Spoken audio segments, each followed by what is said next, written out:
one.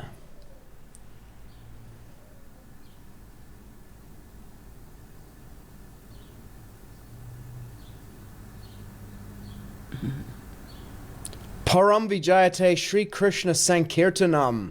Total world victory of Hare Krishna. Welcome to the third episode of Vaishnava Perspectives on the Modern World. I'm joined here in the studio by my wife, Dana Devi. My name is Sitapati Das. And we have two guests on the stream, returning panelist Muchakunda Das from the Northland of New Zealand, and Dhanesvara Prabhu, disciple of Srila Prabhupada, phoning in from an undisclosed location somewhere on the planet Earth. Thank you for joining us today. Our pleasure.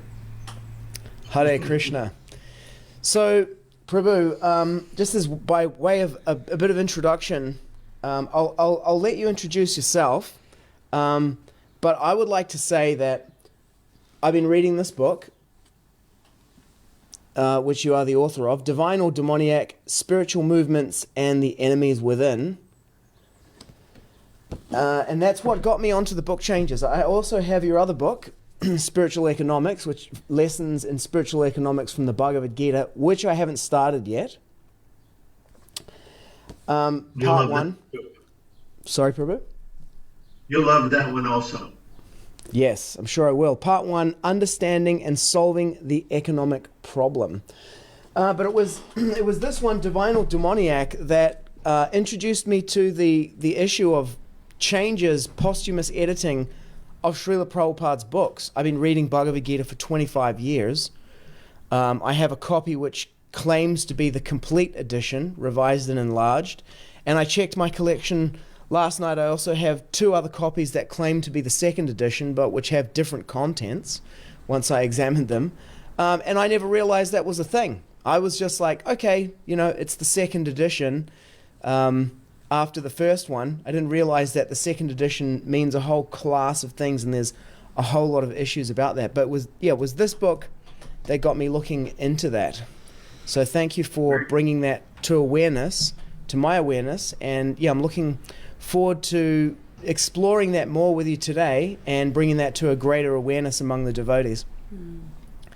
So perhaps, Prabhu, I'll let you introduce yourself and create yourself, what you think is important for people to know about who you are. Okay. I was studying for my master's degree in engineering at University of Florida in 1972. I got a hold of Srila Prabhupada's books. I was a young man searching for the truth, trying to understand what's going on in this world, like many young people. And so I dabbled in many different spiritual groups. But when I got a hold of Prabhupada's book, the first one was Krishna book, immediately I could understand that this person is speaking from a position of knowledge and understanding, whereas he made everybody else seem like children playing in a sandbox, pretending to be spiritual. So after I graduated with my master's degree in engineering, I joined Prabhupada's temple right away. And so since 1973, and I've been a faithful follower of Prabhupada's mission ever since. And as I mentioned, when I was a young man, I was looking for the truth. I found the truth in Prabhupada's writing and his teachings. And however, along the way, we find that people were trying to obscure that truth. And as Srila Bhaktisiddhanta Saraswati, he writes in one very famous piece of his called Putana, that the atheistic Kamsas are ever on the lookout for the appearance of the absolute truth for the purpose of suppressing him as soon as he makes his advent. And that was not different in the case of the appearance of Srila Prabhupada in the West to bring Vaishnavism to the West. This is a age-old saga. Srimad Bhagavatam is filled with stories of the contest between the divine and demonic. And we are living in a current chapter of that right now. And we should not think that this is a benign world and everybody's just trying to get along as best they can. It is definitely not. It is controlled by the Asuras, and they are doing their best to destroy it, as Krishna says in chapter 16 of Bhagavad Gita. Anyway, so due to the vagaries of life, divorce, necessary to have jobs, raise children, and so on, I've been in and out of ISKCON. I also was manager of the BBT for the production of the 10th, 11th, and 12th cantos of the Srimad Bhagavatam. And I've had different positions in ISKCON, temple president, well, every position that you can think of. And then from 2005 through 2015, I traveled the world preaching in ISKCON temples. And as I traveled around, I had many realizations about how what we see in Srila Prabhupada's books is not what's being taught or put forward in his temples. So this was the impetus for me to write that volume. And so we have to be aware, just like many became aware of this challenge between good and evil during the whole COVID drama, or perhaps during this current war between Russia and the West. The same thing is going on in religion. And so the demons, they are very active. They're active 24/7, doing their best to control everything in this world. They control the status quo. And they take great pains to make sure the status quo is exactly what they want. And for that purpose, they infiltrate everybody. And our mission was also infiltrated. And so that's why I say enemies within. And that's no exaggeration. So I don't hesitate to make that point that there are enemies within the camp. And I do that on the basis of what Srila Prabhupada said many, many times, Phalena Parichite, judge by the result. And the result has been that if our enemies had wanted to destroy us, they could not have done a better job than our own leaders. So the understanding that now we have to stop wasting our time trying to, stop wasting our time and not be misled by bogus leaders, but we should follow Srila Prabhupada directly and strictly and do exactly what he said, which is to give Krishna consciousness to the people of this world. I'll stop there. Thank you.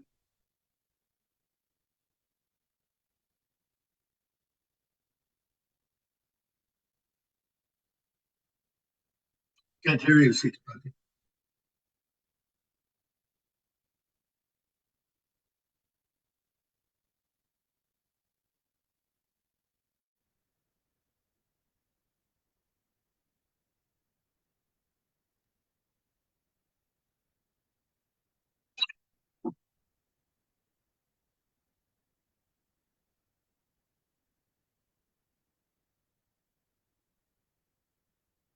Now I'm wondering if my voice came through.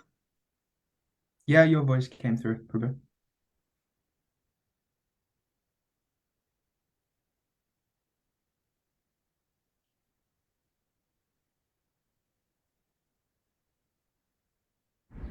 Okay, I got a problem with my microphone at this end. Can you hear me now? Yes. Yes, yeah. Okay, but now we can't hear them. Let's have a look. I see. Okay, switch this one to here. Okay, fantastic. Gaura has just joined us. Thanks for jumping in. Oh, Gaura. Fantastic. Okay, I'm going to have to readjust the screens now because now I've got Muchakunda and Gaura both showing here. Thank you for joining us, Prabhu. Just to catch you up, Dhanesvara Prabhu has just introduced himself. I just want to deal with something here. Your microphone, Dhanesvara Prabhu, it sometimes has bass, sometimes doesn't have bass, sometimes sounds a little bit like you're underwater. Is there, if you're joining from there is something I can do. Let me see about that. Okay, fantastic. Thank you. You want to remind Mukta or anybody else? I'm sorry, please say that again, Gaura. Would like me to remind Jivan Mukta or anyone else? Let's just go with who we've got now. Okay. I think this is great. So Dhanesvara Prabhu just created, for the benefit of the listeners, a bit of his history. Okay. Encountering Srila Prabhupada's books in '72 while studying his master's degree in engineering. Joining the movement in 1973, a very momentous year for the Devas on Earth. That was the year that I took birth in this incarnation. So obviously, 73, a good year for the mission. Supervising the Bhagavatam production of the 10th, 11th, and 12th cantos. Temple president, preaching throughout ISKCON 2005 to 15.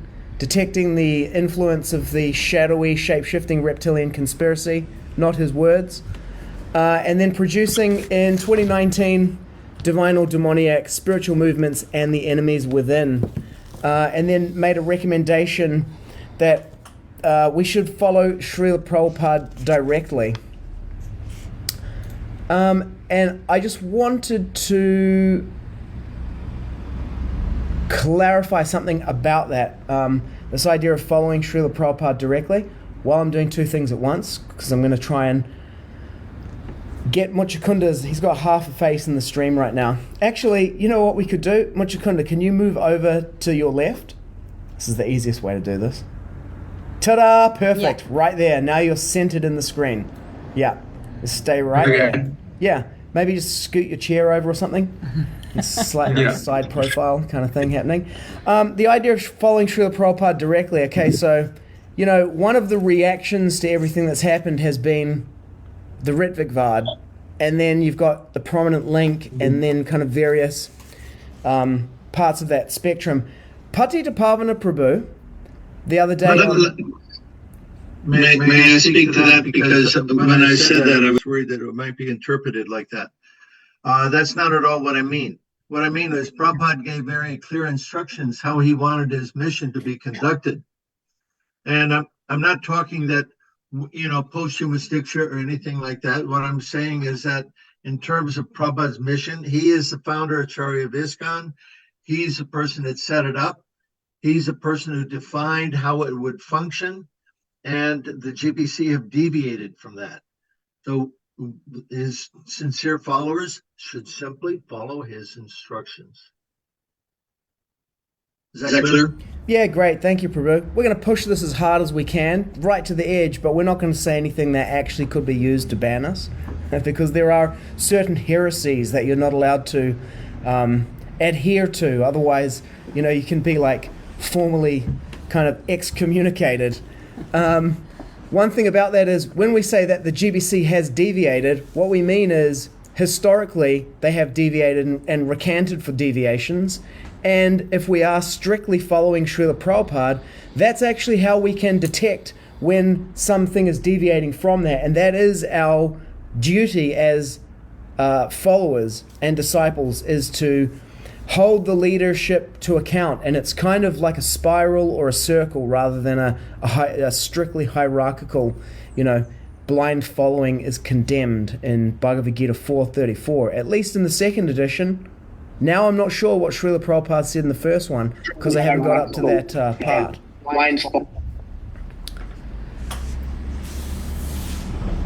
Someone said something about blind following?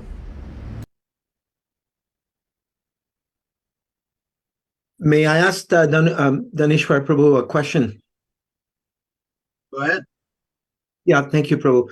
Are you not able to get on the actual camera, Prabhu? It's fine having your photo. I'm just wondering if I don't have the bandwidth.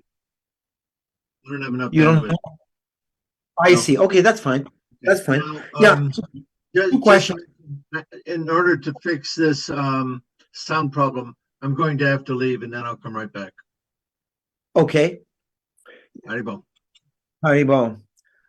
Should I ask my questions now, or shall I wait for him to come back, Sitapati? Let's wait for him to come back, and how about you introduce yourself, Gaura Prabhu, for the listeners. All right. So I didn't realize that when I saw the Beatles on the Ed Sullivan Show in 1964, that they were going to be taking me on a magical mystery tour with Srila Prabhupada. I was 10 years old. And then by the time I was 13 years old, I heard John Lennon singing, Elementary Penguins singing Hare Krishna. Boy, you should have seen them kicking Edgar Allan Poe. And I thought, a penguin? First of all, a penguin singing, okay, but he's singing Hare Krishna. What's that? So I looked up Encyclopedia Britannica. Krishna is the Hindu god of love, the god of the forest. I thought, whoa, wow, I can relate to a god of love, because it was flower power and love and peace. Those were the mottos of the day. So that made it was very good samskara, good impression on me. And so I met the devotees. I met a devotee coming home from work. I just finished singing the blues in a bar, and there was a devotee standing on the street corner in Winnipeg outside the temple, and asked me what kind of guitar I was playing. I opened it up and I said, George Harrison plays one very similar to this. And he said, oh, did you know that George is into Hare Krishna? I said, oh yeah, I've got the Radha Krishna Temple album.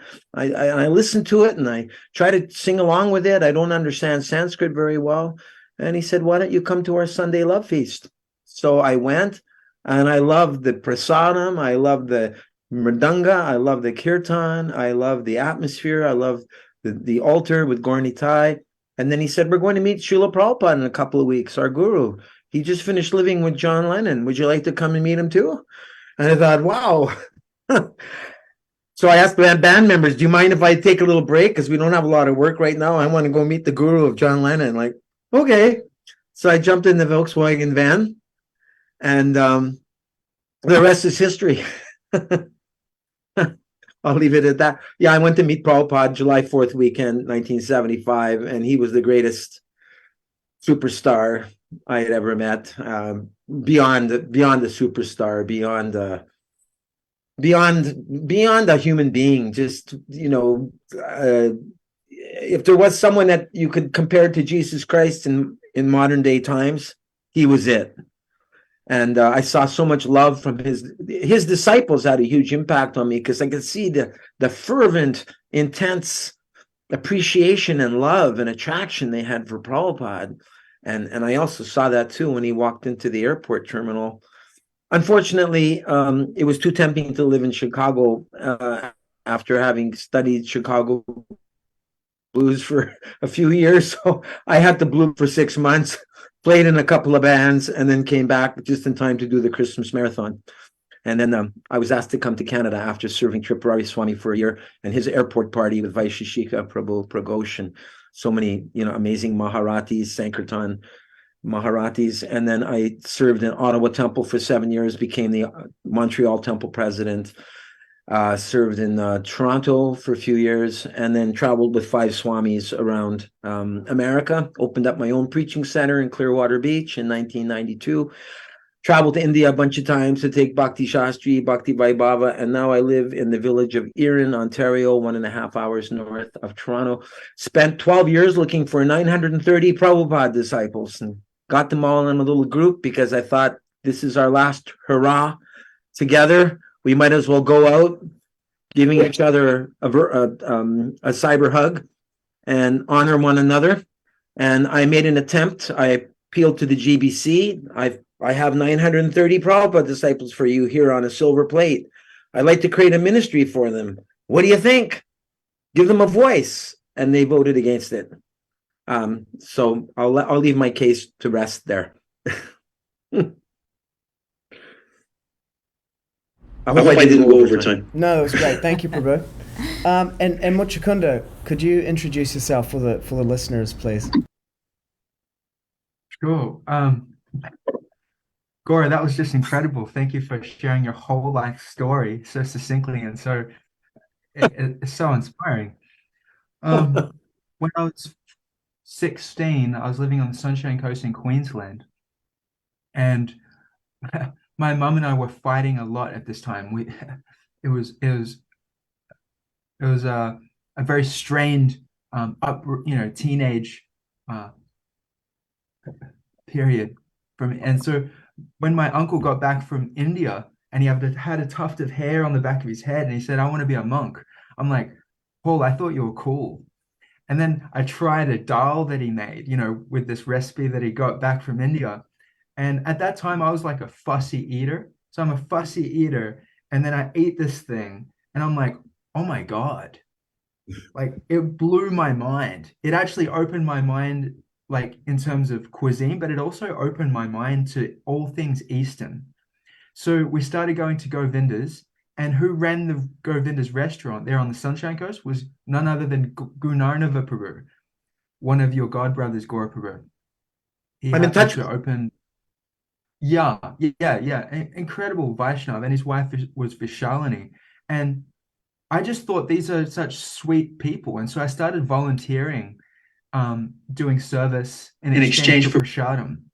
And so me and my friend would go bodyboarding almost like every day, even before school. I like catch a bus for an hour, surf for an hour, then catch a bus back for an hour and just make it right on time for school. And so we'd get this appetite, surfing for 6 hours in the sun, on weekends, and then go to Govinda's and eat like 4 plates of prasadam. Wow. We actually forced them to stop doing their all you can eat policy because we'd just take advantage of it. I think I ate 5 plates once.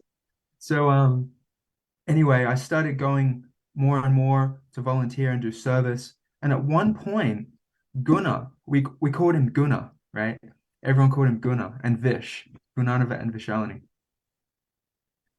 He asked me, "Josh, can you help me can you help me with an art project about the values and beliefs of young people?"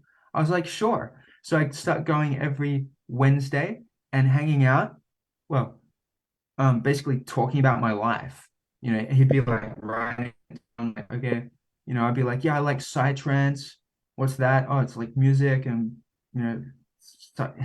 anyway, he'll just ask me questions about my life as a 16-year-old and then write it down. And that was me helping, being consulted for the first time, actually, on something, being actually respected by an adult. It was a new experience for me.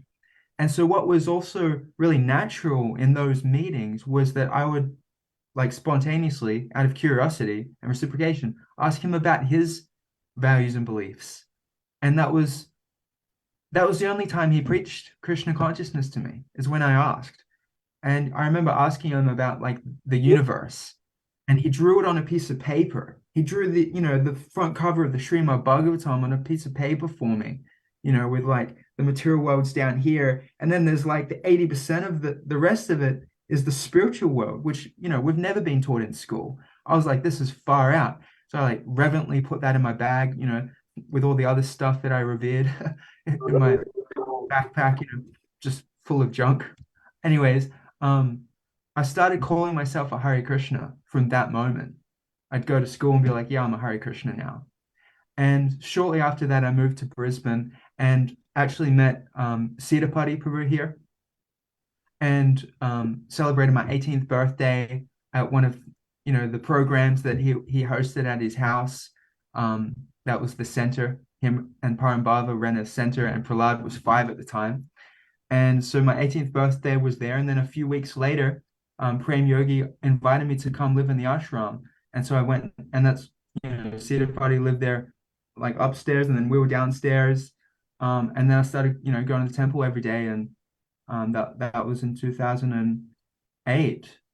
So that's my story.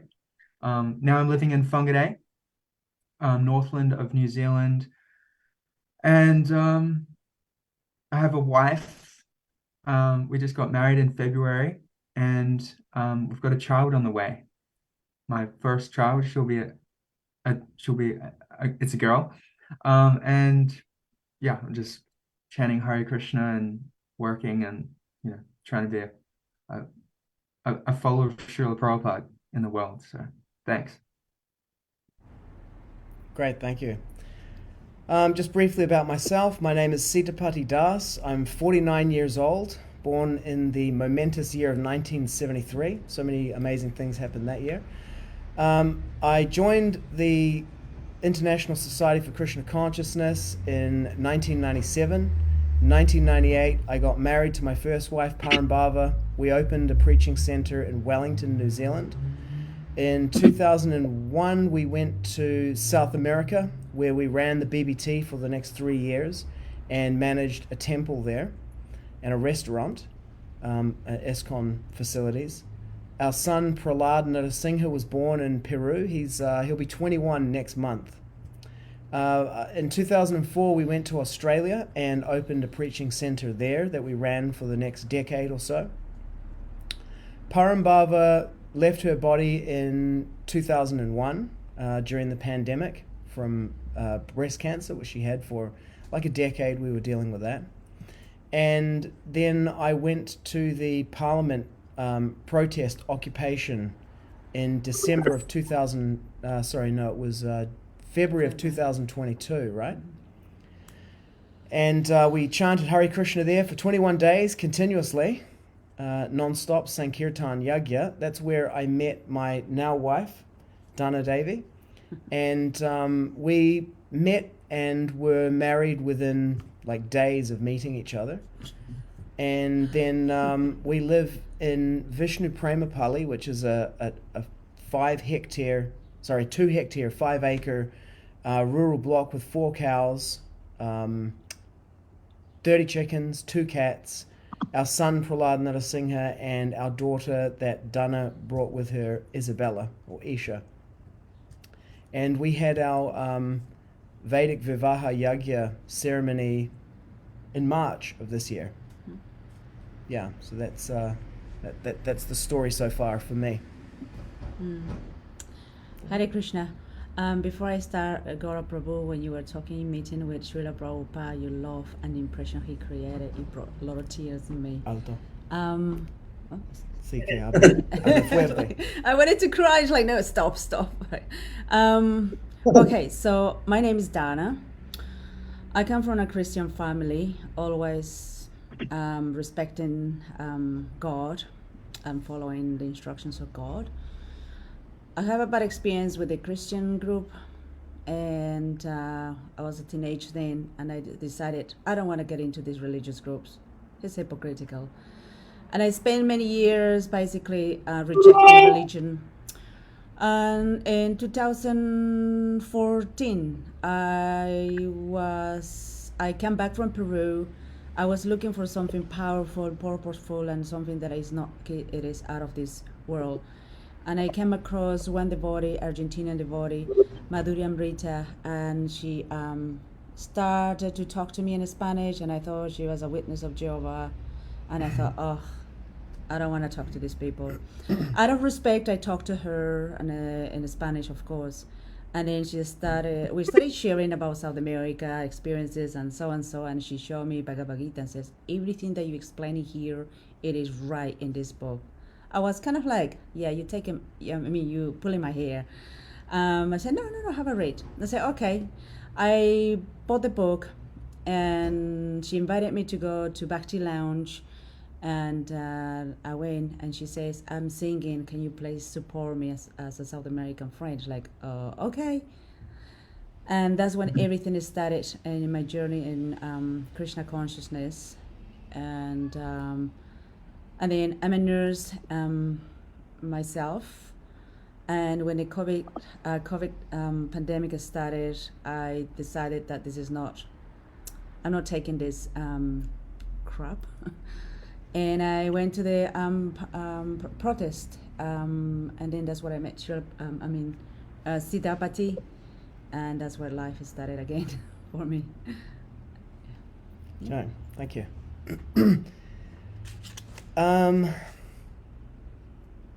I can't bring that chat up. Can you just maybe say it out loud, Gaura? Yeah, I just found Paul Seals online, and I don't know if you thought it was appropriate for me to invite him to this right now, or save that for another time. What the heck? The more the merrier. See if he's available. Okay, I'll send them the link. I have two questions for Dhanesvara, Prabhu, but you go ahead. What were you going to say? Well, I wanted to kick off the discussion of the book changes, and I have a particular way that I'd like to do that. But maybe let's see what the questions are, and then see where we head in that direction. Are you okay if we do that? Yeah. Dhanesvara Prabhu also, I don't want to put him on the spot. So he, Well, of course. if you do, I won't answer. It's very simple. He'll plead the fifth. He'll take the Fifth Amendment. No, that's not my intention. It's just he made some statements, and it just made me curious. He was saying, I'm happy to answer anything like that about that. Thank you, Prabhu. Yeah, you were saying we should follow Srila Prabhupada directly, and then immediately my mind went, okay, well, is there a way to follow Srila Prabhupada indirectly? And then the other question was the GBC has deviated, and I was wondering in what. I mean, there's many different ways that one could address that, but I was just wondering what he was addressing more specifically, more concrete. The long answer is in my book, where I document it very thoroughly. Can you hear me now? Is this better? Yeah, we hear you clearly. Okay. So the long answer is there in the book. The short answer is one followed. The way that GBC set up ISKCON is that we follow the GBC. They are in their really foundational document. They try to equate themselves as being equal to Srila Prabhupada. Therefore, by following them, we're following Srila Prabhupada. This is not correct. This is not Vaishnava Siddhanta, and there's no need for that either. The problem is, and Siddhupati, pull the plug if I go too far afield. The problem is that they have defined ISKCON as a corporation with hierarchical command control, which is not the way Srila Prabhupada set up his mission. When he established the GBC, he wanted them to simply do what he was doing, to travel around, inspire the devotees, give classes, adjudicate any problems, and give guidance. But is right from the get-go, Prabhupada had to chastise them because they tried to centralize things. They took the title governing body went to their head to where they thought they could do whatever they wanted, even without consulting Srila Prabhupada at that time. So when I say follow Srila Prabhupada directly, I mean, if you read the book or if you read the foundational documents for ISKCON, which are in the database, Prabhupada, when Prabhupada established the GBC, he explained how it was supposed to work, what they were supposed to do, and what their limitations were. And also, he said, after my demise, they will be known as executors, which means an executor is a person who carries out the will of the person who's they're acting on behalf of, not to create whatever they think they should be doing. So, is that sufficient? Are you addressing the tendency of micromanagement and usurping the temple president's sphere of influence in his community? Well, not just micromanagement, but macromanagement. Again, they've established a corporate structure with a hierarchical command control where whatever decree comes from the top should be followed all the way down. Prabhupada did not set that up. Prabhupada wanted the temple presidents to be independent, all the temple presidents to be independent and to manage their own affairs with the advice of the GBC. He wanted them to do what he was doing. That's what he was doing. Right. Correct. Thank you. Okay, great. So I'd like to introduce book changes, and I'd like to do it in a particular way because there's such a big thing, so many ways you can approach it from. I'd like to give you this as an example. So I have here, which I just went and grabbed them off my shelf, 4 different Bhagavad Gitas. Bhagavad Gita as it is, 4 different printings of it. This one here is my 1997 Bhagavad Gita that I got. I've had it, for the last 25 plus years, been reading it non-stop. This one says that it is Bhagavad Gita Complete Edition, revised and enlarged. Copyright 1989, printed in 1992. Revised complete edition. Okay, interesting. But here's these 2 here that we can compare. This one is printed in 2006. It is the Bhagavad Gita as it is, 2nd edition. The copyright on this one is 1972 and 1983 by the BBTI, the Bhaktivedanta Book Trust International Incorporated. 2nd edition, copyright 72 and 83. This one here was printed in 2020. It is the Bhagavad Gita, 2nd edition, revised and enlarged. And it is copyright 1972, 1983, the Bhaktivedanta Book Trust. Both of these carry the Bhaktivedanta Book Trust logo. One says Bhaktivedanta Book Trust International Incorporated. One says Bhaktivedanta Book Trust in the copyright. They both have the same years of the copyright. They both say that they are the same book, Bhagavad Gita as it is, 2nd edition. But as we've been going through, since I read the Divine or Demoniac book about the book changes, we've been scrutinizingly studying the Bhagavad Gita as the Gita Mahatmya, as quoted by Srila Prabhupada in the Purport to 1.1, instructs us to do. And scrutinizingly examining them, these 2 books are different books. They have different content inside them. And I've identified one thing that's different between them, and I have no way of knowing what else is different in these 2 books. Now, someone might say, well, what's the big deal? What's the difference? It's literally a difference of the capitalization of one word and one purport that I've identified. It's the capitalization of Aryan in the purport to 2.2. Someone could say, well, yeah, why are you making such a big deal out of such a small thing? But it's like what Srila Prabhupada says in the introduction to the Srimad Bhagavatam, that there's a pinprick in the social body at large. And what this indicates in this situation here as a pinprick is somehow the integrity of the process of producing this book. There's something wrong with the process. And as someone who's worked in the BBT and also professionally as a professional writer for 8 years in a large multinational company, I'm like, there's something wrong with the process used to produce the book, and that you can produce what is supposed to be the same book but has unknown and differing contents.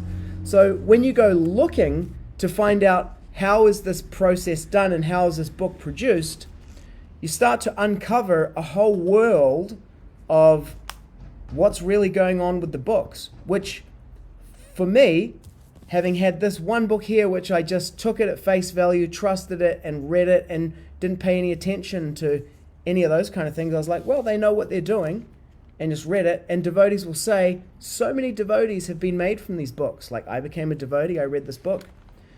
So what's the problem there?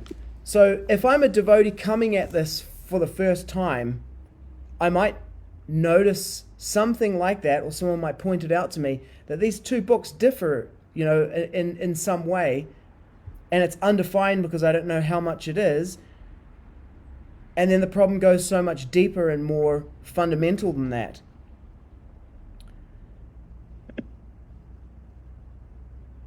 That's my experience of showing this kind of thing to devotees, is like, I can show them a difference like that, and then they're like, but what's the big deal about such a small difference between the books, or even the fact that there are two different versions of what purports to be the same book that differ?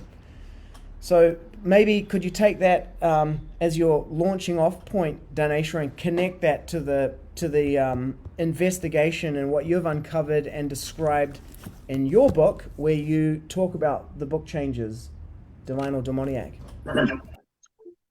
Those who say, what's the big deal? They do not understand history properly. And the fact of the matter is that, I tell you what, let's start with our worldview, okay? The Vaishnava worldview is extremely important because it gives us a basis, a frame of reference for which to understand our reality.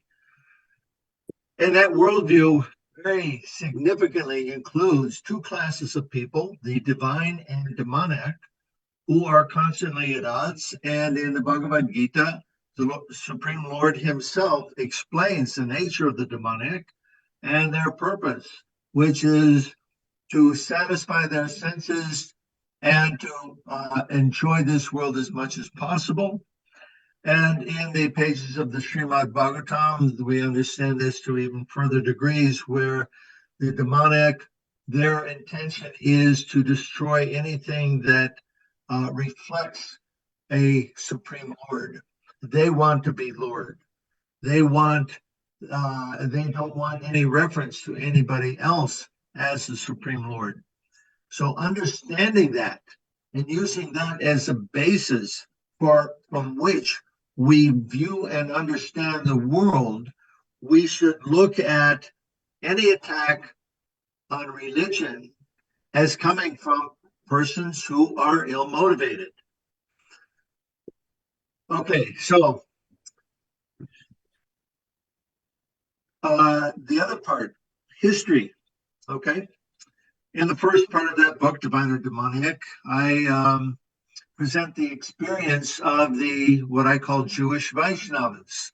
They are those followers of Jesus and himself who lived in the first century Palestine and who were Vaishnavas like us, and I mean exactly like us. They wore tilak. They had a masculine and feminine conception of deity. They worshiped the holy names of the Lord. Their bathing practices were exactly the same. They followed our regulative principles. They would not associate with those materialistic persons not of their own kind.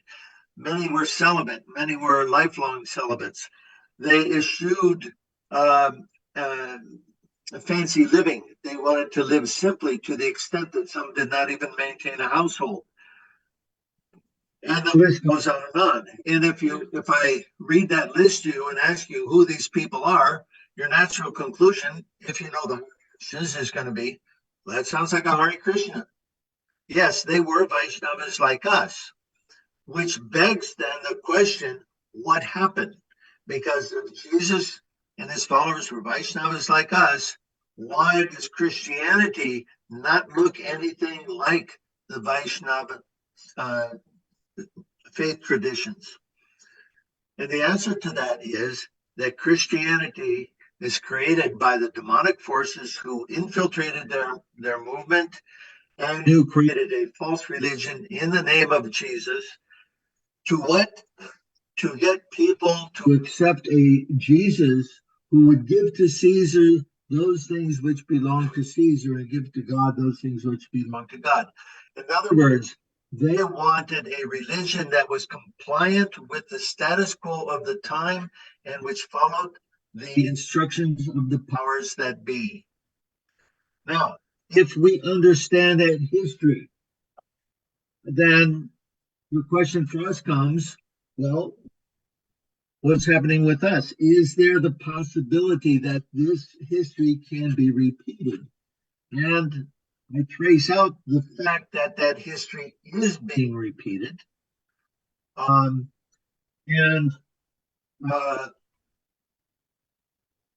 to the point where in 200 years, he won't even be able to recognize what Prabhupada presented.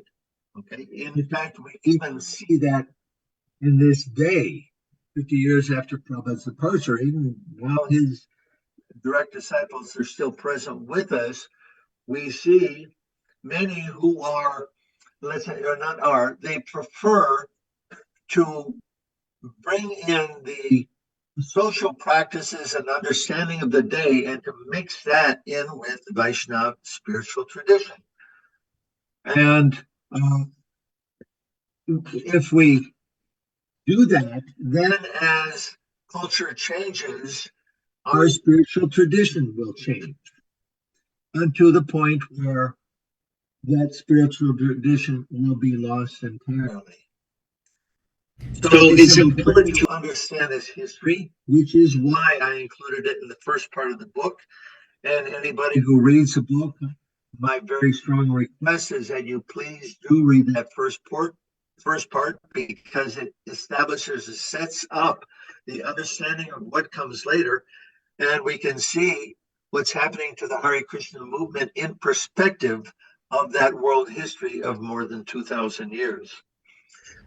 Can I just jump in here and add something to build further on what you just created there, Prabhu? Sure. You know, the one letter change between these two books. You know, that's what I've identified so far. A one letter change between these two books.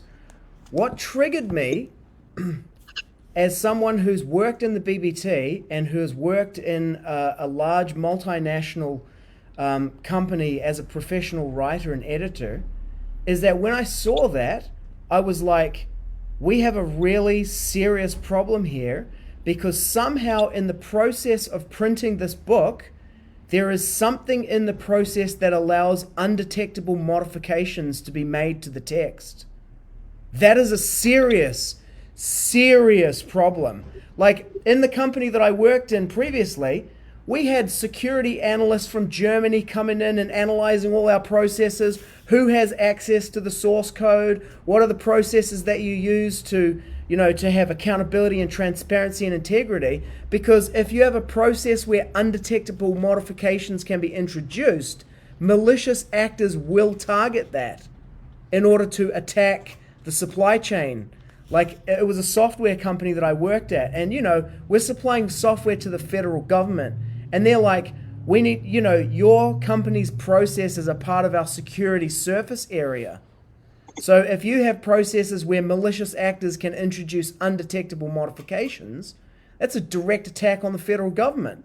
It would never work with us if we had something like that going on. So when I find out that somehow in the BBT, undetectable modifications can come into this book, I'm like, if you didn't deliberately create this in order to subvert the movement, but you did it out of just like a high level of incompetence, and you're super delusional about the risk and about your own qualification and how great this process is, a malicious actor will use this to do it. It's like alarm bells should be going off. And the fact that they're not, to me, indicates that it's deliberate at some level. I mean, I don't want to sound like a conspiracy theorist. It is deliberate. But it is deliberate. Then please allow me to speak to that. While Prabhupada was with us, he learned that some of his books were being changed.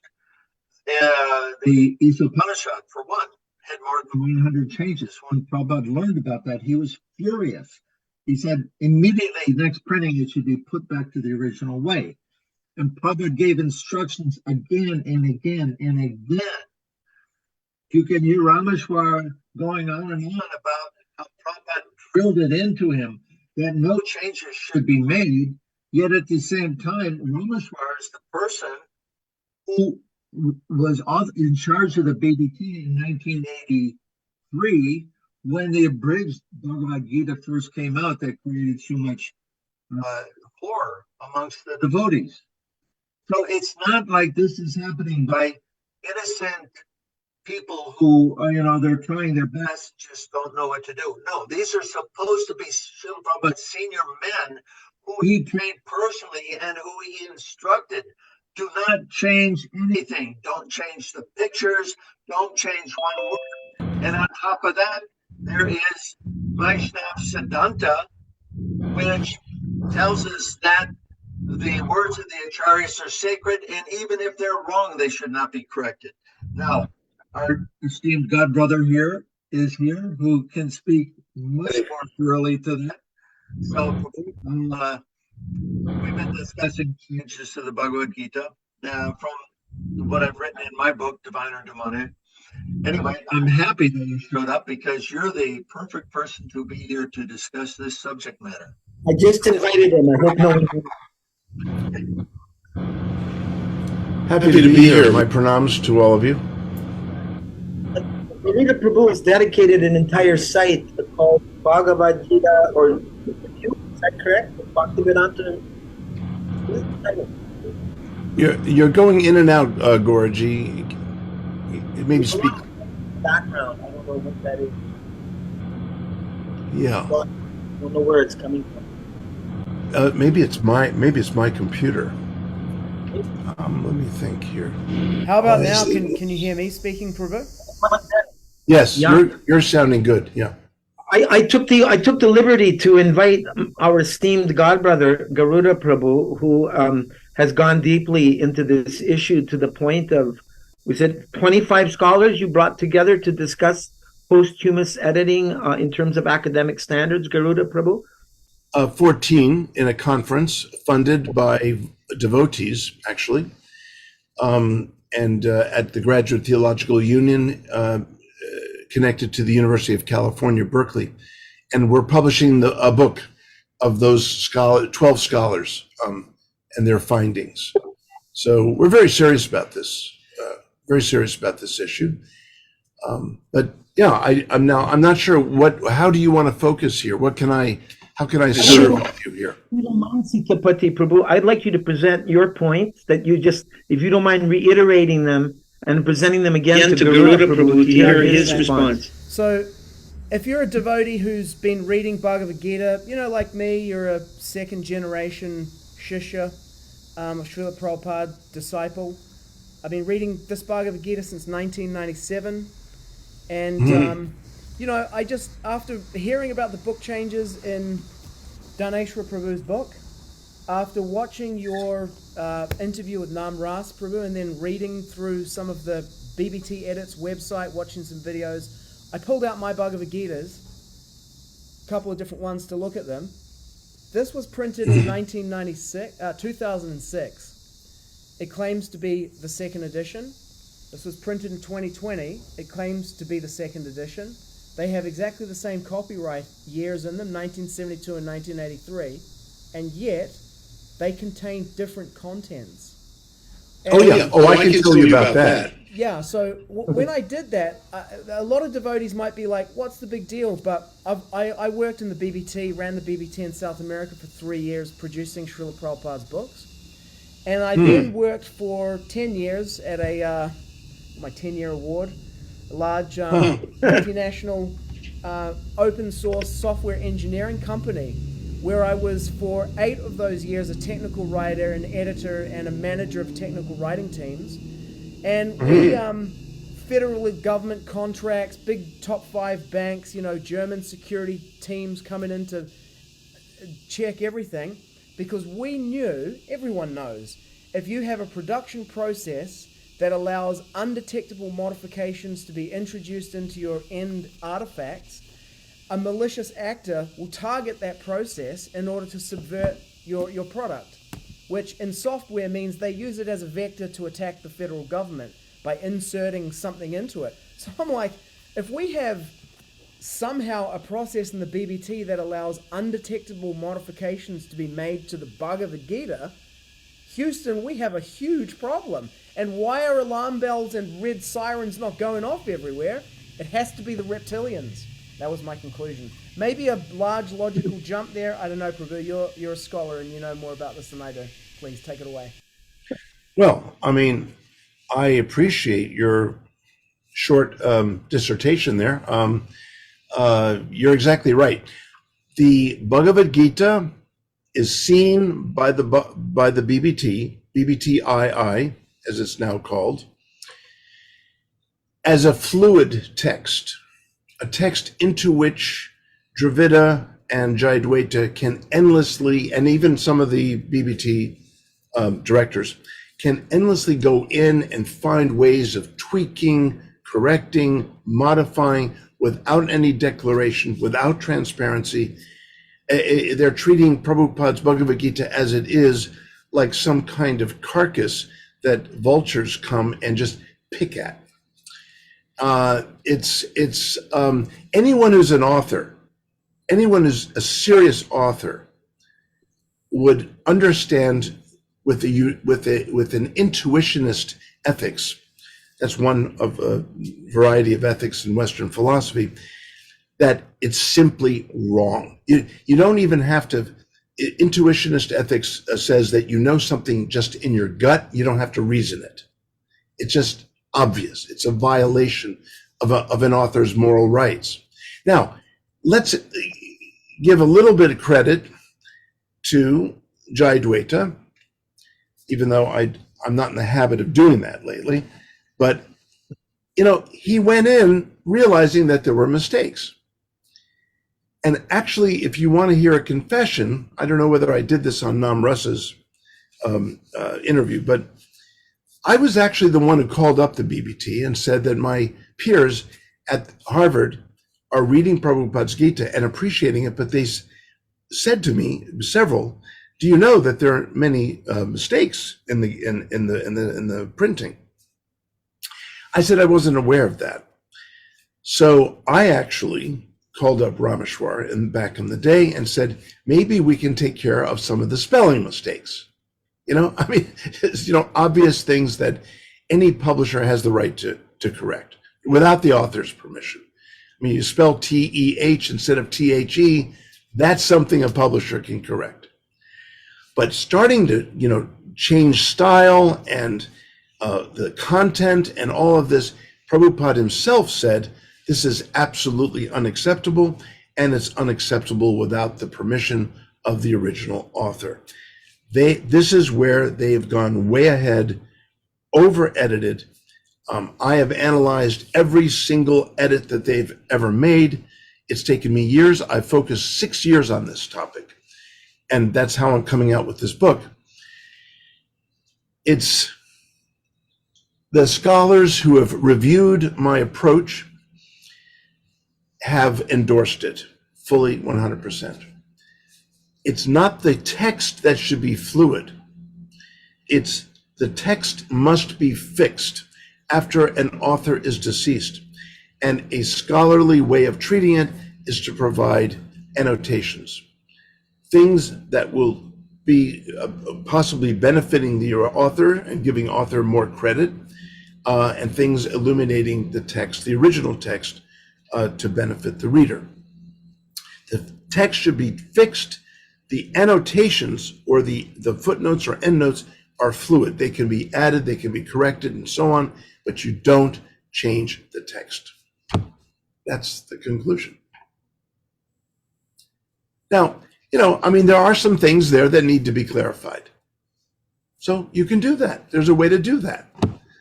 But they never thought to do it this way. And honestly, when I heard what they were doing back when I was simply a second-year Harvard graduate student, I knew nothing about Prabhupada's instructions. I knew nothing about editing. I knew nothing. I wasn't an author. Decades later, that completely changed. And what they have done is simply not following Prabhupada's instructions, one.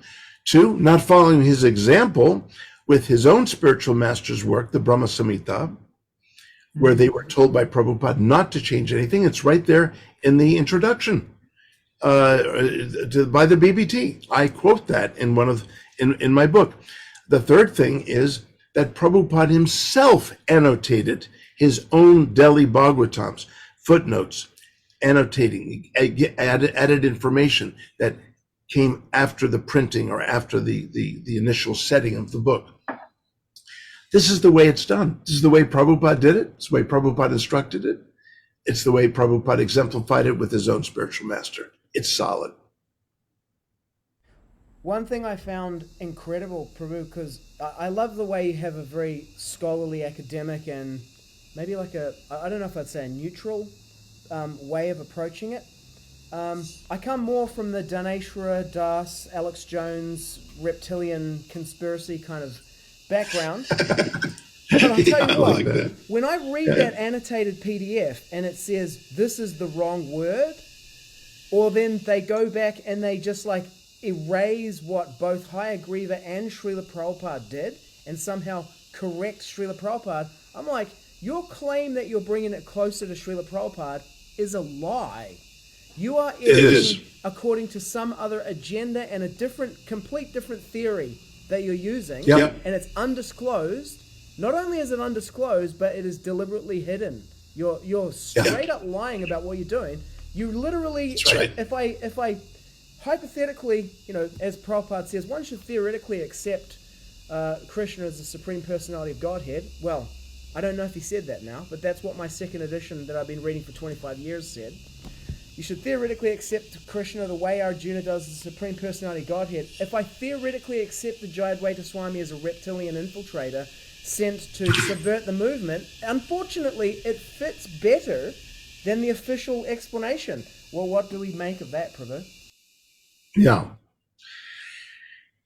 I leave the kind of motivations that Jayadvaita, all I know is that Jayadvaita, well, okay, since I was flown out to LA in 2017 as a keynote speaker for the Prabhupada Festival, and it was there that I was invited to take a look at this whole issue seriously.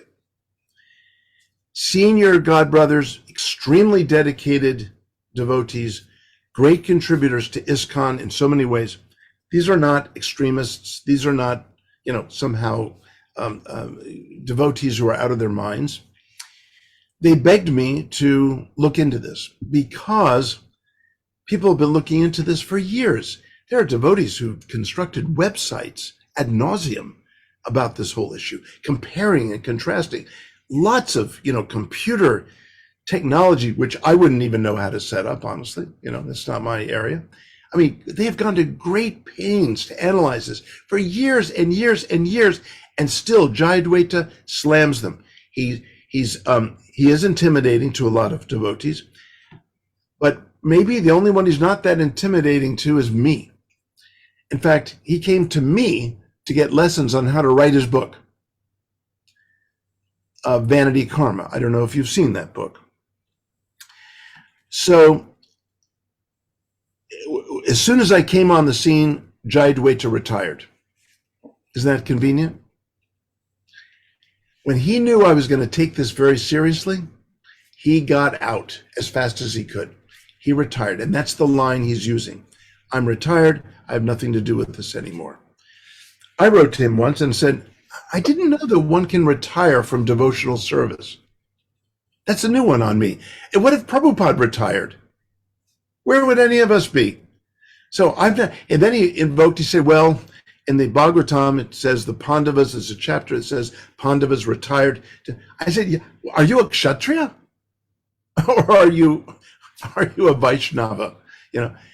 And I said, there's no retiring from one's seva, except when you die. But even then, maybe you're not retired even after you die. Yeah, there's the Gauraji's holding up the book Vanity Karma, and I'm the first one he thanks in the book, and credits me for really helping him write the book. If he hadn't, he basically says, if I hadn't sought Garuda's help, this book probably wouldn't have been written. So when I came on the scene, he retired. Even so, I invited him to have a gentleman's talk. Don't worry, we don't have to debate. Although if you want to debate, I'm fine with that. So everyone knew that I'm the only person that Jayadvaita would not be able to stand up to. And boy, were they right. He ran away, effectively. He ran away. He refused my invitations, about 6 different invitations over the last 6 years. And to this day, and even recently, during Prabhupada's Tirobhava in November, he got in touch with me and he wanted to resume a friendship. And I said, unless and until you address this problem, even simply, and understand that there's a higher way to serve the devotees in preserving Prabhupada's Vani, which should never be altered from the way he left it. It can be, you can have bhashya, you can have commentary, you can have annotations, but you cannot alter the author's work. Yes, pound it. Done. Yeah, I mean, someone asked me, they said, Garuda, are you nervous that people will change your books after you die? I said, absolutely not. They said, why? I said, because it's with publishers with like Oxford and Princeton and Columbia. I've got book contracts. You can't just go in and change my book. But as soon as Prabhupada's books left Macmillan and came in-house, this is my opportunity to improve Prabhupada. Look, there are things in Prabhupada's books, I'll be very honest with you, that I won't repeat in my preaching because they're not my, it's not my angle. It's not the way, I see things exactly and whatever, and that's fine. I use Prabhupada's Bhagavad Gita, the longest that anyone's ever used in the classroom, for 35 years. I know Prabhupada's Gita.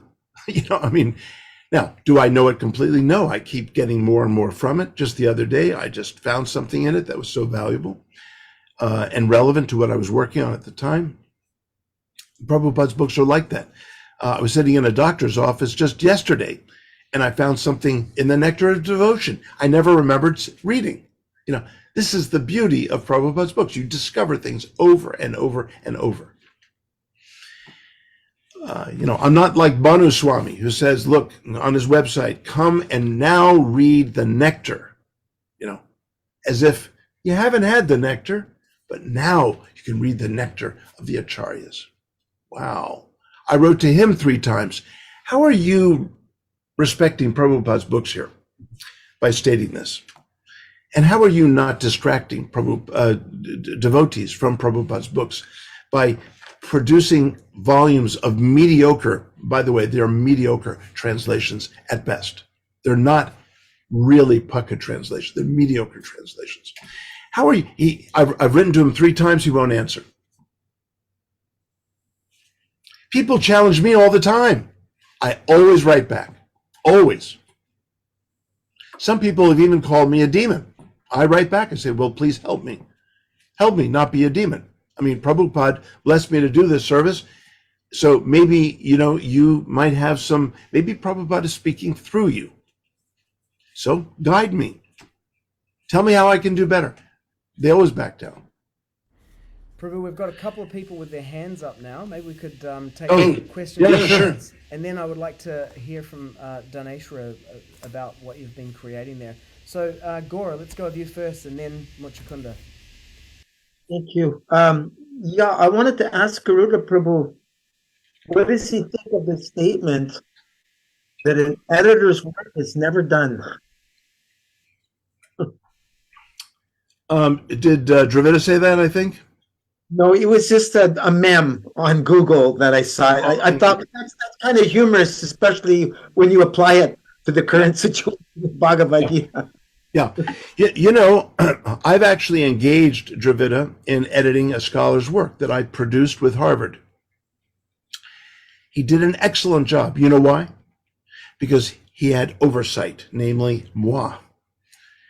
I was overseeing his editing, directing his editing, telling him how it should be edited, and then he did fine. In the BBT, he's like this free agent. He just does whatever. Editors need to work under authors or authorial supervision. And if they don't, then yes, you can edit something to death forever. And that's what they're doing.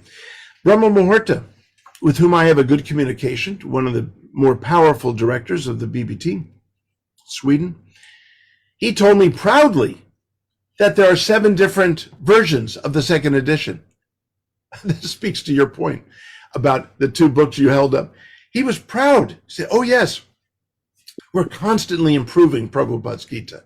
I said, you're improving Prabhupada's Gita. Did I hear you correctly? He said, yes. I said, this is insane.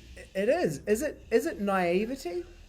Or is it, I mean, somewhere someone is like, this is awesome. We need to make sure this keeps going. Because this is how we're going to get what we want in this book and take out what we don't want. Somewhere that person exists. Because I can see it. My own dark shadow in my mind is like, turn to the dark side and like erase this mission from Earth, you know? Someone is thinking... Can I have the movie rights to your vision? I mean, this sounds exciting. I mean, this is quite. This could make an excellent script. It really could. I can't speak to the institutional maneuverings, manipulations. I can't speak to that. I'm a scholar. I can speak authoritatively on what they've done and what they should have done and what they've not done. Although they don't listen to me. So that's why I had the conference. And, you know, they came across the world to meet with me in Washington, D.C. to try to avert the conference because they knew I was going to have it.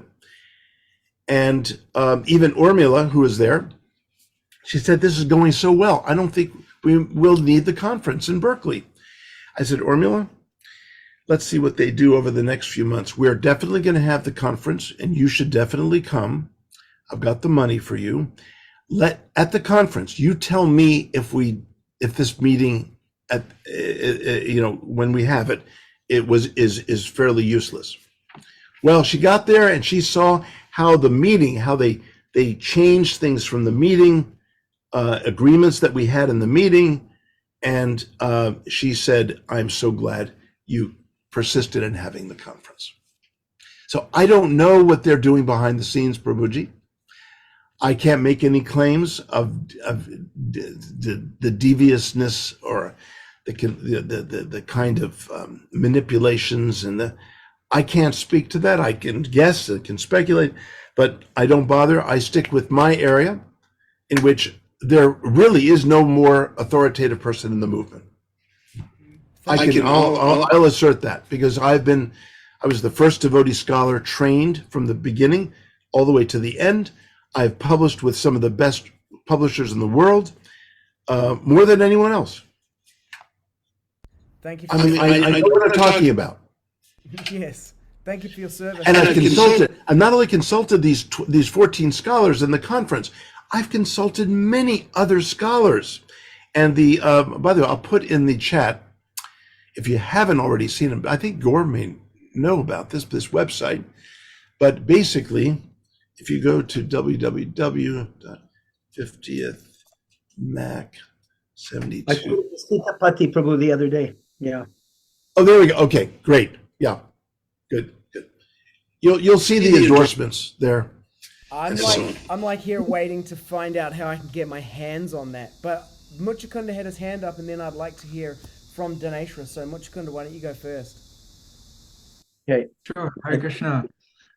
Great that you came on, Garuda Prabhu. I was just telling Sitapati before we did this Zoom, we need to get Garuda on here because I saw your podcast with Namras and life-changing. Thank you for your service. Yeah. I just wanted to comment on some of the thoughts that have come up over this conversation. Three things. One is people take, people learn word for word Prabhupada's purports, just like the verses, and they'll preach them and they'll reflect on them deeply and they'll get newer insights, right? And if those words aren't Srila Prabhupada's, then that's one point.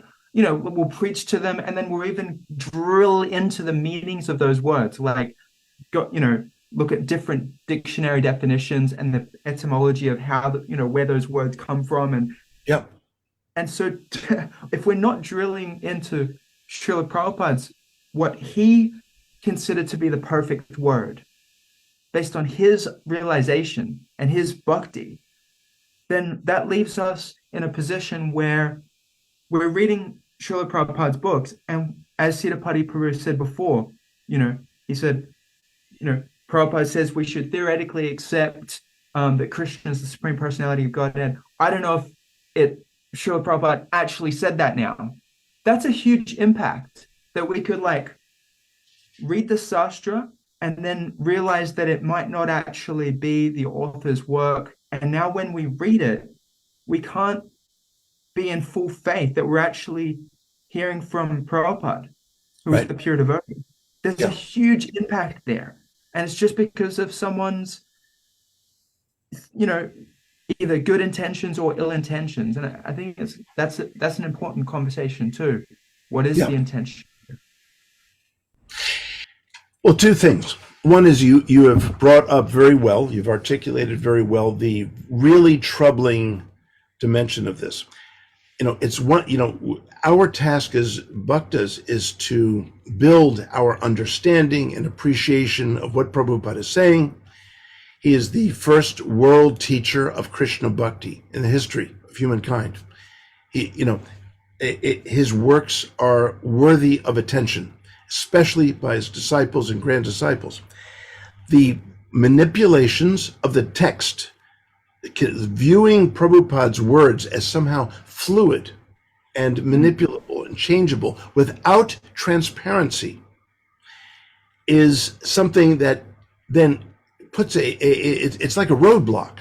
We're driving along this road beautifully, understanding and appreciating and celebrating these gifts that Prabhupada has given us, and then suddenly there's something that just stops us right in our tracks.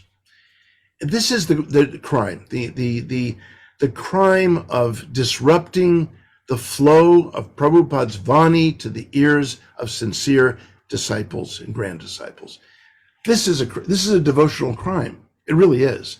If you can start changing the spiritual master's words, honestly, you can do anything after that. You can claim acharya. You can abuse children. You can do all this stuff. It begins with changing the Vani. That's my unhumble opinion. Love it. It's all connected. That brings me to my upcoming paper on the subject, Prabhu. It's called What Method of Execution? Part 1 is about book edits. Part 2, book editors. Wow. What Method of Execution? Devotional Crimes, Manu Samhita, bring it back. Bhagavad Gita 136. 7 types of aggressors. On that note, Dhanesvara Prabhu, I'd like to hear your reflections on what's been shared so far. Thank you.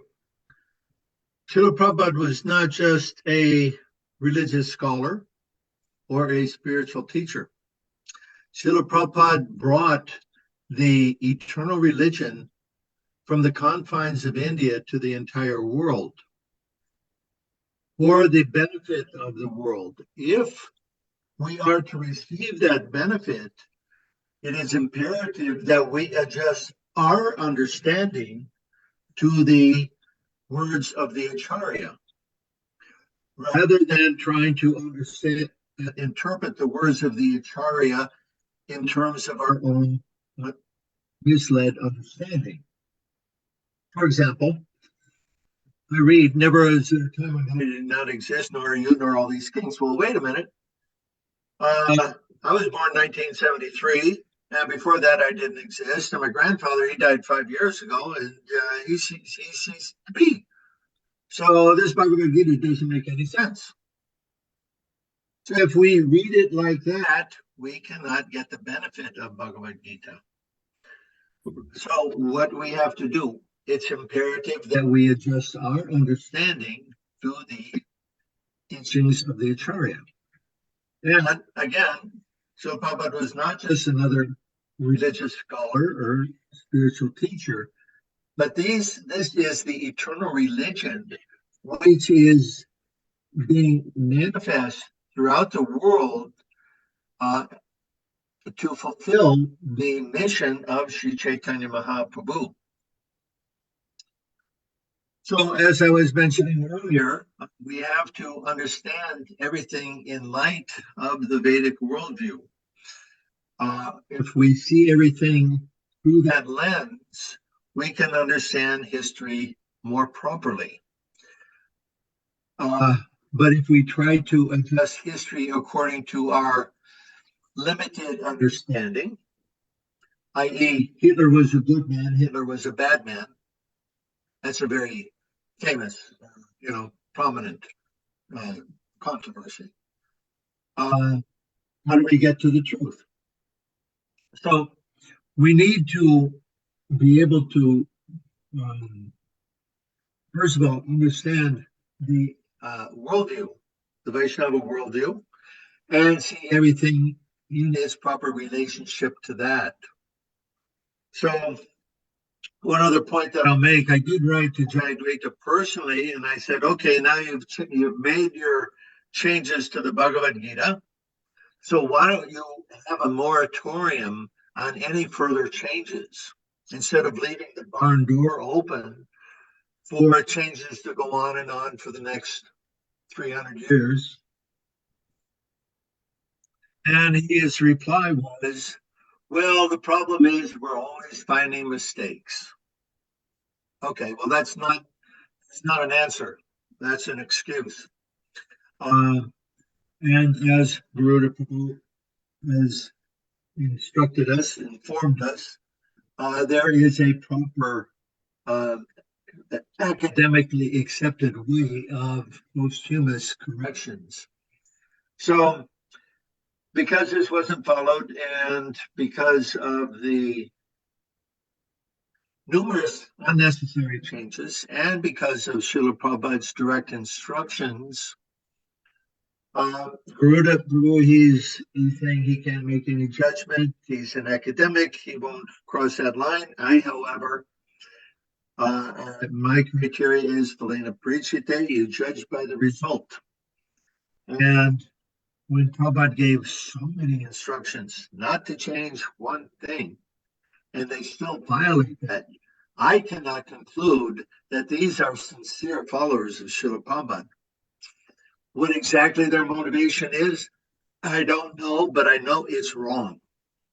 At least in my book, they're wrong, and this must be corrected while Srila Prabhupada's direct disciples are still present on this planet, because as I'm presenting in my Divine or Demoniac book, the history of the Christian church, even though it was created by the establishment of the time, the Roman powers, still there were so many changes in it that one cannot make any sense of it. Which Bible do you follow, right? I once had on my hard drive one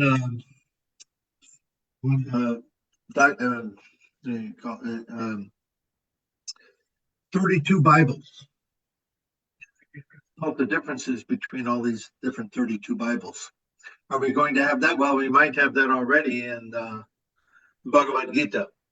And I think, and Garuda, you may remember this more properly than I do. One professor was asked what he thought of the Bhagavad Gita as it is, and he said, which Bhagavad Gita? He said, you've got more than 10 different editions of them. So, and of course, Hitapati, this is exactly what you're pointing out as well. There's no excuse for this. It needs to be put back the original way. Now, there's another very big concern here is that Hansaduda, as the BBT trustee in his lawsuit with BBTI, or rather BBTI's lawsuit with him, he was settled for the right to publish the pre-1978 books forever. Is everybody else hearing that? Why don't we all mute? Yes. Okay. While you're not speaking, that would help us clean up the sound here. Oh, there. Okay, thank you.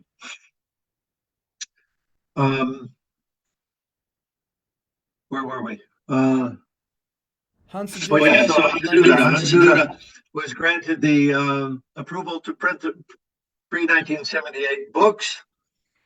And my understanding was ad infinitum, although this is being challenged. And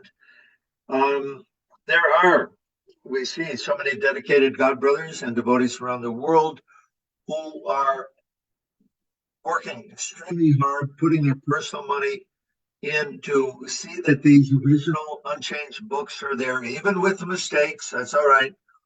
But that's also in danger of being lost. And personally, I feel that every devotee has the responsibility to keep a personal library of the original books for posterity, because we don't know what may happen in the future. I'll stop there. Thank you. Thank you, Prabhu. Yeah, that now Gaura had his hand up, so I'd like to go to Gaura. But the 50th anniversary Mac 72, you mentioned it before, Garuda Prabhu, and I saw that. I was like, this is the book that we need, and we need to blow this thing up, and we need to get this one being distributed more widely than the second edition. And so, yeah, I'd like to hear about that. You know, is that completed? Can it be completed? Can it be printed? Like, does the license that Hansaduta got enable us to produce the annotated, corrected 50th anniversary edition and produce it?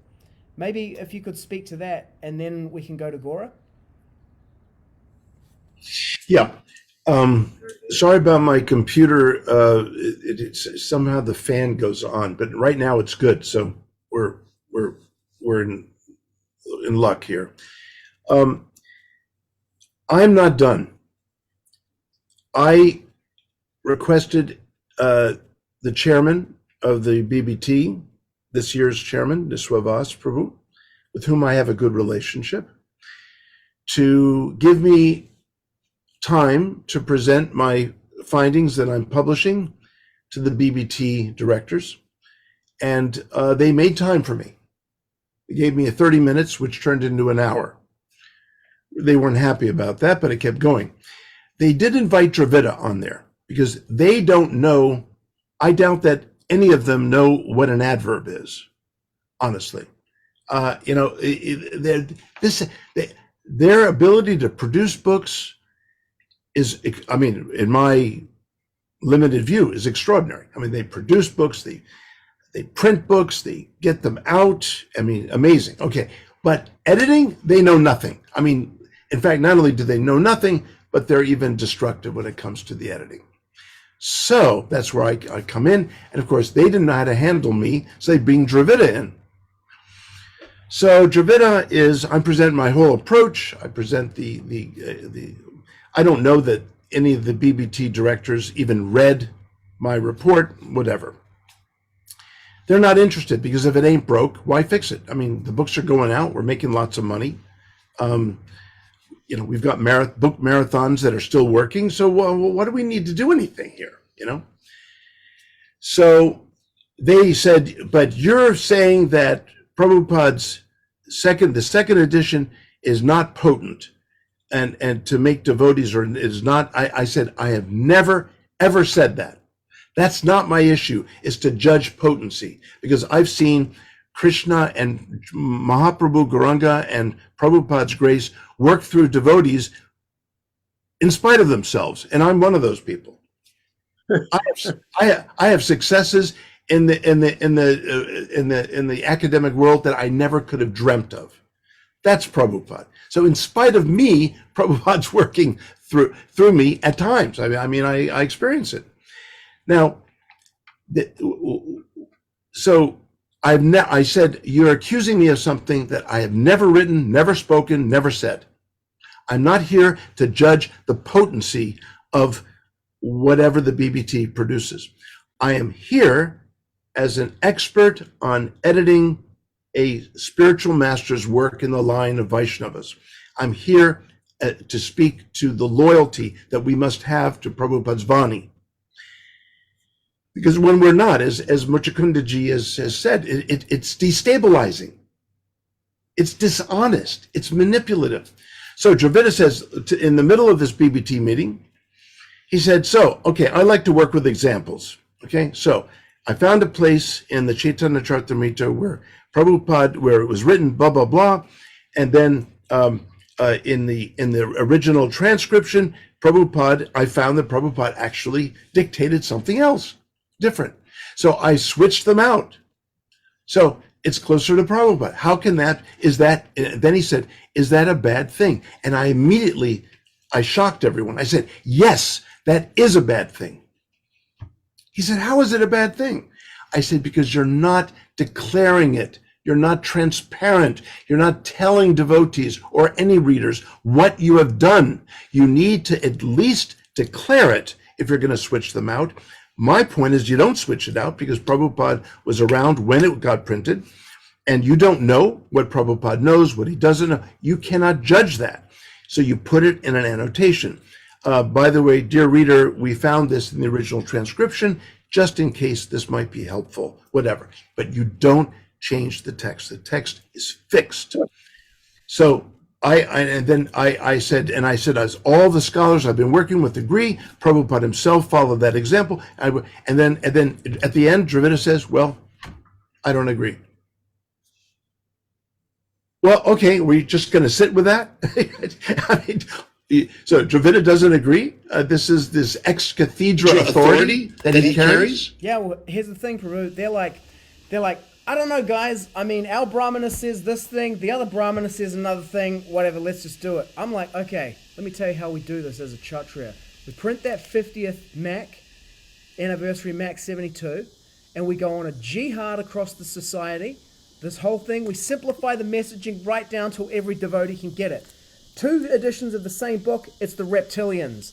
Use the Mac 50th anniversary Mac 72. It's got updated scholars accept it. The other scholars don't accept the other one. And we just go on a rampage. We distribute more of that book than the other one. They're going to go to Dravida. Look, we're looking at the bottom line and the number of books they're distributing. You're fired. Let's get this guy Garuda in here. He can make more money. That's how we do it. Can we get that book on the streets? I'm willing to cooperate. But, I wouldn't, this is beyond my pay grade. I will tell you one thing. I can't tell you a lot. I'm forbidden to reveal some plans ahead. But what I will tell you is that the BBT doesn't seem to listen to rational following of Prabhupada's instructions, which are completely aligned, no surprise to any of you here, with scholarly standards and procedures, protocols.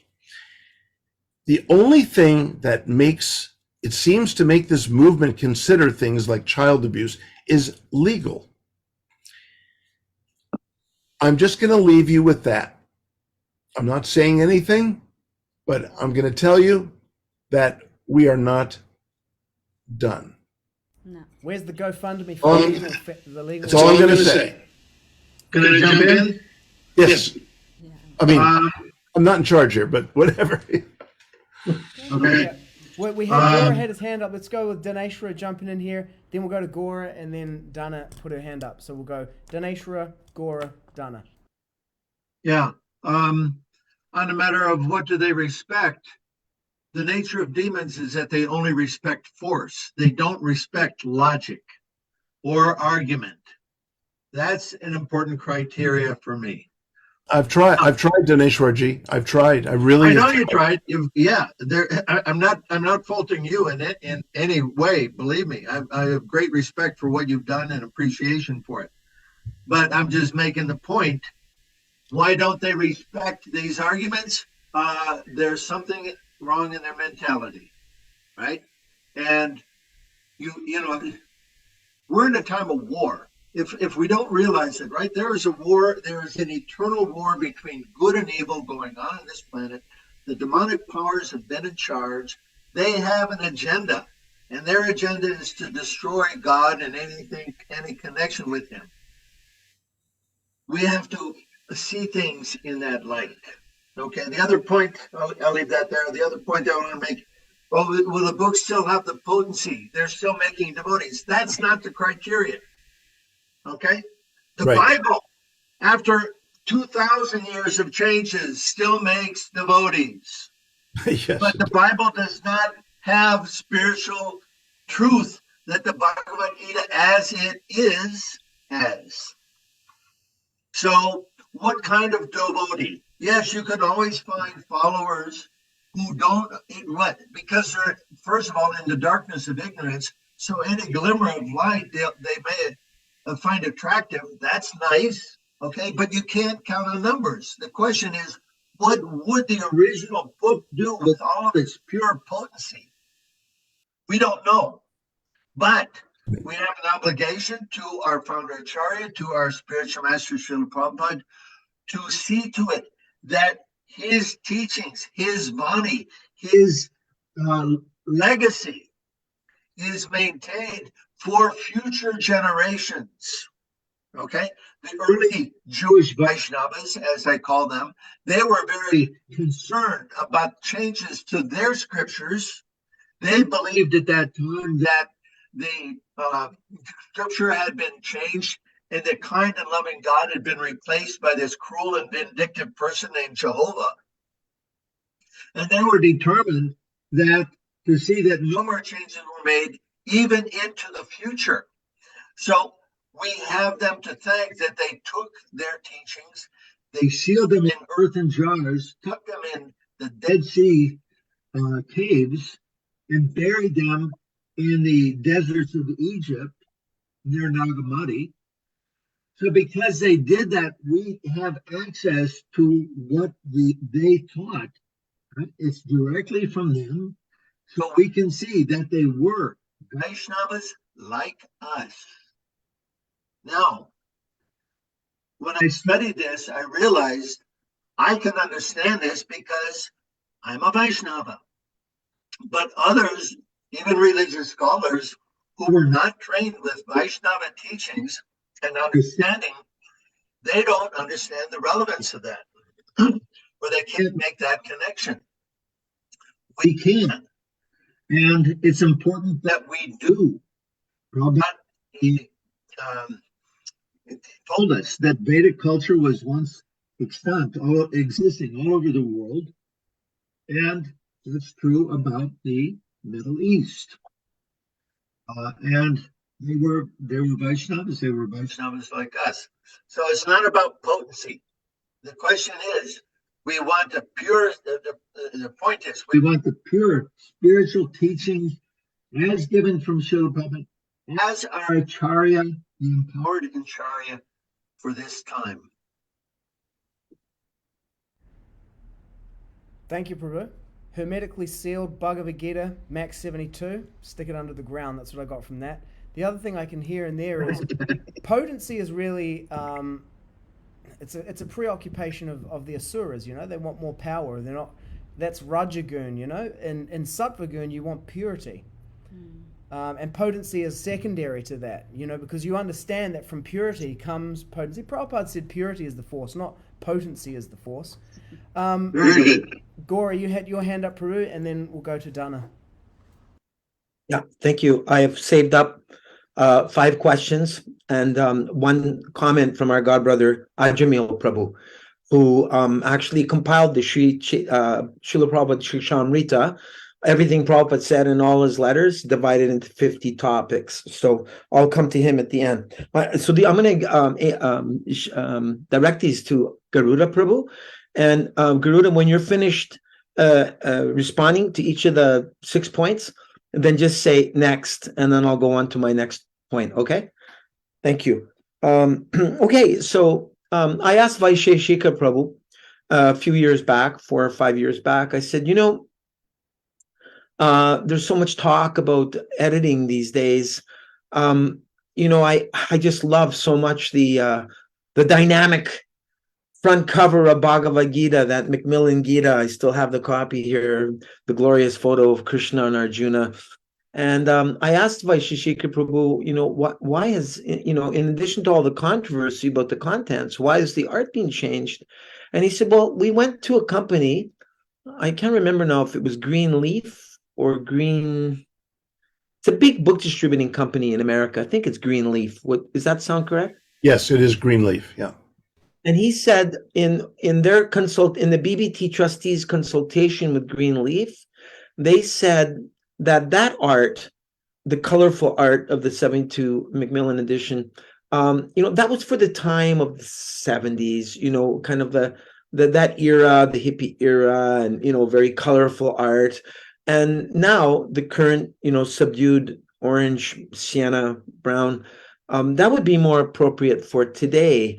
And I thought to myself, but Srila Prabhupada signed off on that 72, that beautiful Parthasarati art, whereas this other more recent one, which I believe was done by Ravi Sharma, it just doesn't have the impact. But, from a the marketing point of view, these people who are deemed as experts in book distribution recommended the more subdued current orange cover.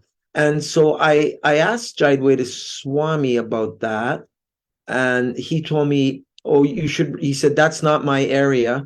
Contact Swavas. And I wrote to Swavas Prabhu, and I'm not faulting him for this.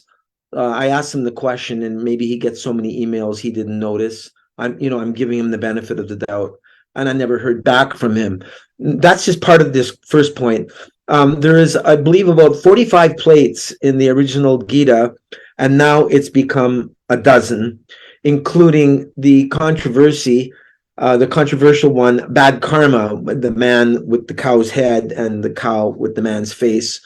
And I believe Srila Prabhupada said, for BTG not to present anything showing animal slaughter. And I know that's not exactly animal slaughter. And personally, because I'm a bit of a provocateur, I used to love taking that Bad Karma exhibit out with me, along with Changing Body exhibit, and I would do Harinam in between those two exhibits with a harmonium on a stand, and get a lot of attraction. A lot of people would come because of it. So can I just? That's my first.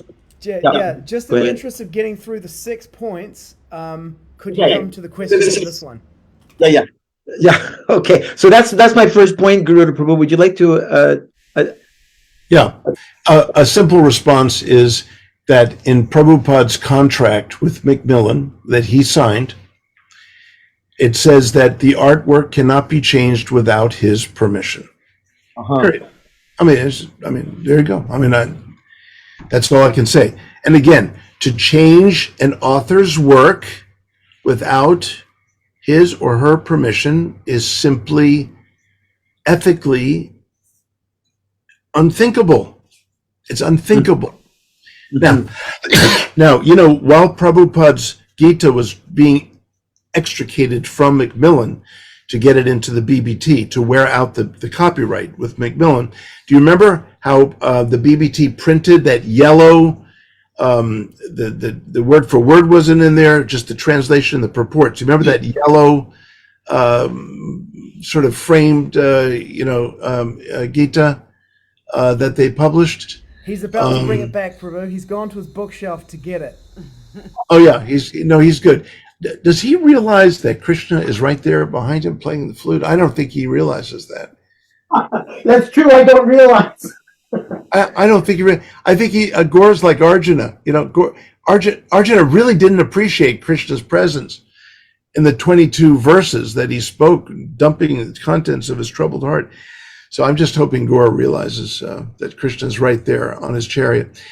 You're looking for that book. Now, apparently Prabhupada didn't complain about that. I believe it's the same painting, but framed in that kind of yellow sort of border.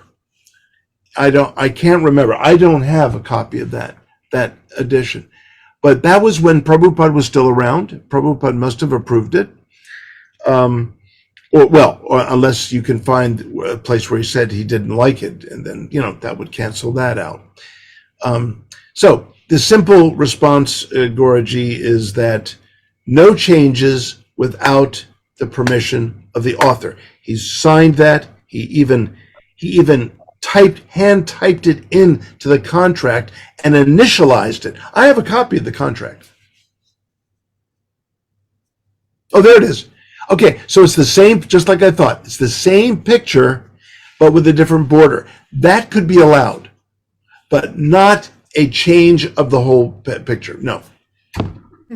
Last night, a devotee pulled one out. We were talking about the books, and he says, "Yeah, I've got that one where Krishna and Arjuna are like drinking from those things on the cover." I'm like, "Those are conch shells. They're blowing."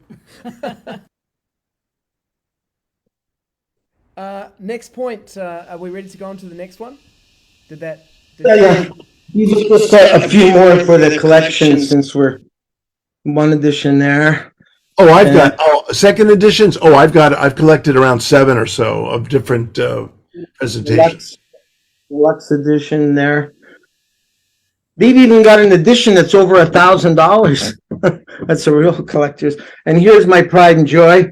My original Bhagavad Gita I was given in 1975. Yeah. Also, I can't give you the date, but there's a letter from Prabhupada where he was saying, I want hundreds of BBT art paintings. He said, they're so important. We can preach just with these paintings. They're so attractive. And when I asked Vaisheshika Prabhu about this, why we diminished from 45 plates down to 13 or 14, whatever it is. And he said, well, we asked the book distributors this question. And he said that they were given a choice. You can either have less paintings and have the Bhagavad Gita for a cheaper price, so you can distribute more, or you can have the full amount of paintings, and it'll cost more to print, but you can have more paintings. And he said the book distributors decided they wanted less paintings, so they could have cheaper Gitas. And I thought, well, did Prabhupada leave it up to the book distributors to decide how many paintings? I asked Vaisheshika Prabhu if he watches this to please forgive me. It's not my intention to talk behind his back, because I know he doesn't like people talking behind his back. Or Jayadvaita Swami, it's not intended to talk behind anyone's back. But I'm not sure that they would even find the time to be able to attend this. Anyway, I just wanted to point out that art is glorious, Prabhupada's art, and one picture is worth 1,000 words. I know Sita Pranti wants me to move on. I just want to add this. Okay. In this 2020 edition, there's no Devanagari, and you even get less margins for your money. Like, once you adopt the cost cutting as your overriding priority, you've gone from being a Kshatriya where you're it's about the potency, now it's about the money, and then you just get less and less. And once you accept that, where does it end? Nowhere. Next point, please, Gaura. Right. Yeah, and KBI, they're able to produce that 72 edition for I think a price even cheaper than BBT. I'm not sure. Now I think the BBT, because they realized they'd lose a market if they didn't print that earlier edition. So I'm not really sure. $2.50, the original Gita, beautifully set Gita by KBI. I use those. You're okay. Chukunda, you don't need to put your hand up. It moves the videos around when you do that. Okay, Gaura, your next point, please. Okay, running annotations. I remember Kirtanananda saying back in the 80s when the editing issue was starting to become an issue, and he was saying just have annotations in the book. But then I can't remember what the godbrother was, but he said, yeah, but when you're printing 100,000, 500,000 Bhagavad Gitas, if you're printing X a number of pages, then we get the cheapest price. But if you're starting to add 20 pages of annotations or however many pages it would come out to, then we're losing that discount price. So that was one. And so then I thought, well, gee, should we be producing a separate book, just like the BBT put out a little booklet called Responsible Publishing? Maybe we need to have a separate book explaining these are all the annotations. That's just, I'm presenting that to Garuda Prabhu. What do you think? Just quickly, that was an argument that was given to me. I said, we can't add 200 pages of annotations. I said, try 20. And this will force us to only address the absolutely necessary materials. You can make it in a smaller type. And most people won't even bother to look at it, but those who are interested and are really wanting to see what alternate readings there might be, which, by the way, out of 400 that I've done, no, let's see, what are the figures? Anyway, I don't have the figures at the top of my head. Anyway, there are only a handful, maybe 2 handfuls of significant features that should be addressed. The rest are annotated like a Shastric, completed Shastric references. Prabhupada might just say in the Gita, Vedanta Sutra, and they went in and said Vedanta Sutra 4.1.2. My point is that Prabhupada didn't put 4.1.2, so what you do is you put it in the back. We can reduce, again, the text is fixed. The annotations can be fluid. We can have editions where we're only putting the absolute minimum back there, which could be as many as 7 or 8 pages, and that will never break the bank. Okay, thank you very much. Next point is I discussed with our godbrother Purna Pragya Prabhu, who you may know has condensed many different scriptures like Chaitanya Charitamrita, the Chaitanya Bhagavat into one volume, just his own efforts. And he was expressing his concern about excessive editing as well in the Gita. And I said, what do you think is the percentage of the editing done by Jayadvaita Swami that are essential edits? 50%, 80%, 20%, 25%. He either said 20 or 25%.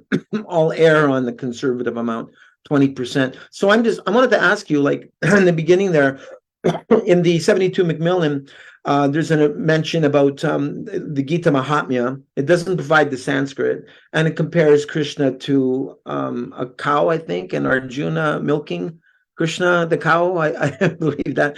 But the Sanskrit was not there in the original. So by adding the Sanskrit in now, would that be like an annotation? Would that be a no-no? Because my point being that I believe that there are some essential edits, not all the ones that have been done, but because there's some anti-edit folks, they're so fanatical that even if there was an error that needed to be adjusted, they'll say, no, we just only want Prabhupada. But then the argument is, well, sometimes Hayagriva might have messed up. And so are you insisting, I want Hayagriva's mistakes intact as well?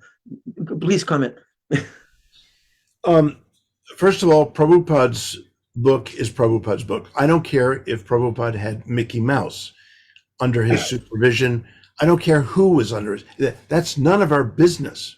For example, it so happens that my wife does a lot of editing for my books. Sometimes she'll even put some ideas in there that originate with her, and they're usually fantastic. Okay. Now, if someone complains about an idea that's in my book and it happens to originate from her, what do? I say, oh, that happens to be my wife. I actually didn't write that. My wife. No, you are the author. You are responsible for everything in that book. Yep. So that said, it is not you can only, a publisher has the right to correct the most obvious, blatant errors, like spelling mistakes. That's a blatant error. The publisher has a right to do that. A publisher will never want to publish something that has errors of that kind. But anything over that is simply unacceptable.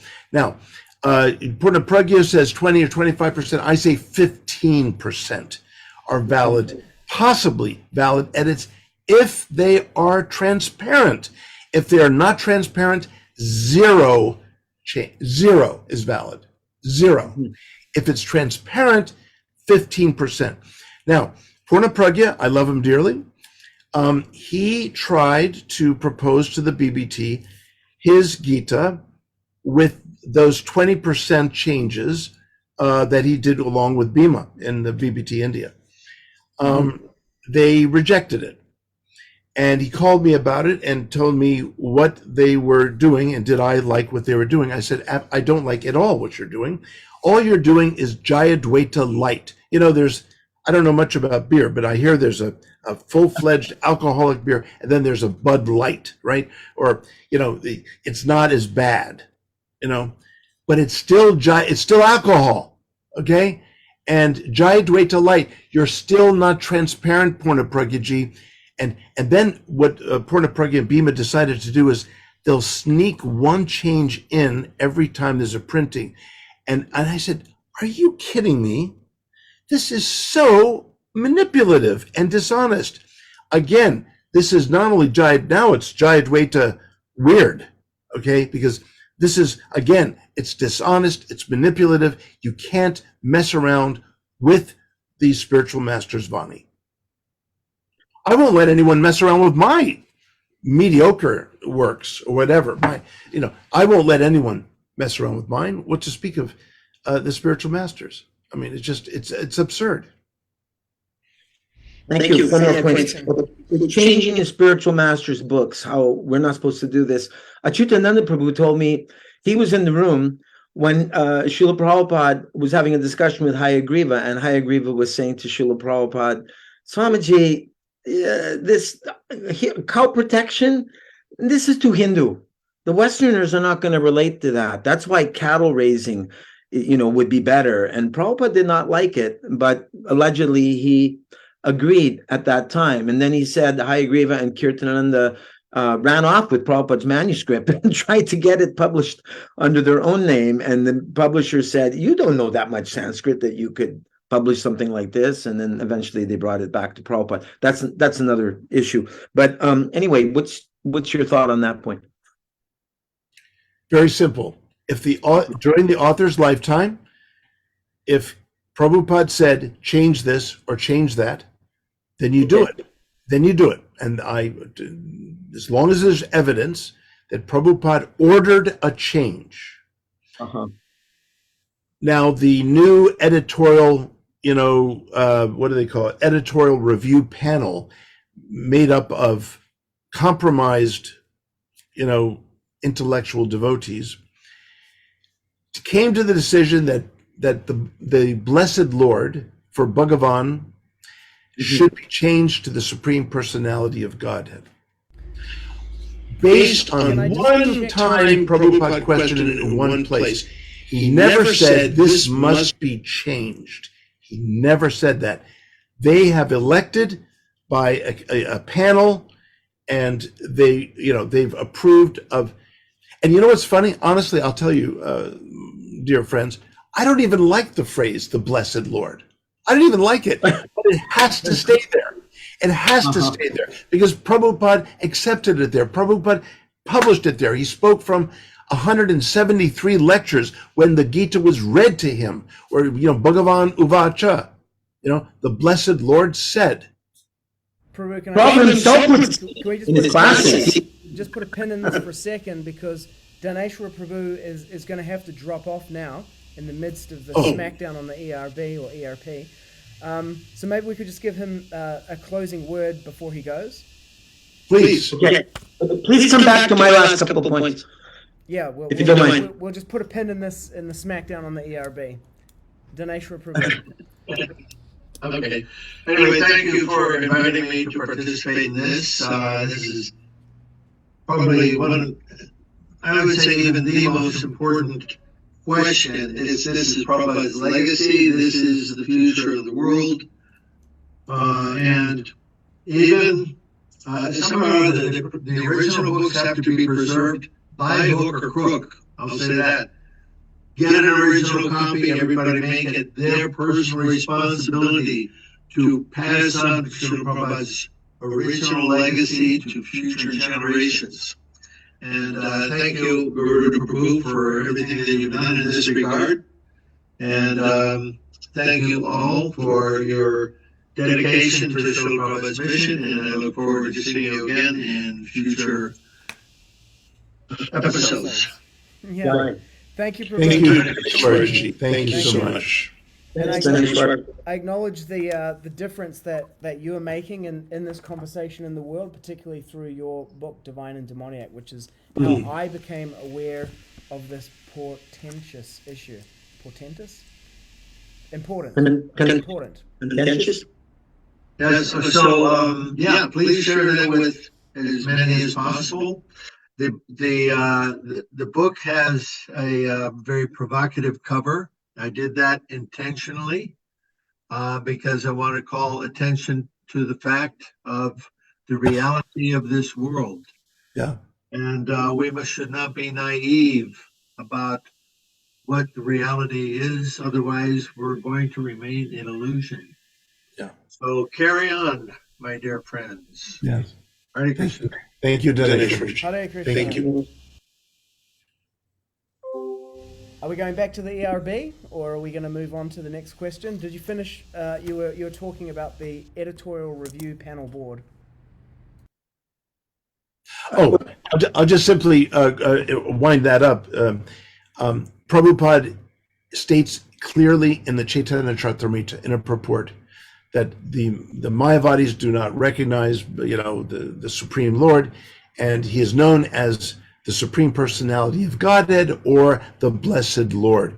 Prabhupada wrote that, and you know what? Some people are saying, that probably was a Hayagriva interpolation. So I went to the BBT, and they're not supposed to give me stuff because the BBT told them, don't give Garuda any facility, but I have my ways into that facility. And clearly Prabhupada spoke it directly. It is transcribed. He says it twice in the same purport, and I've got proof of it, and it's going into my chapter. Into your chapter? The final chapter of the book that I'm producing of 12 scholars, chapters on posthumous editing of a great master's work, focusing specifically on Prabhupada. And when will that be available, Prabhu? 1 year.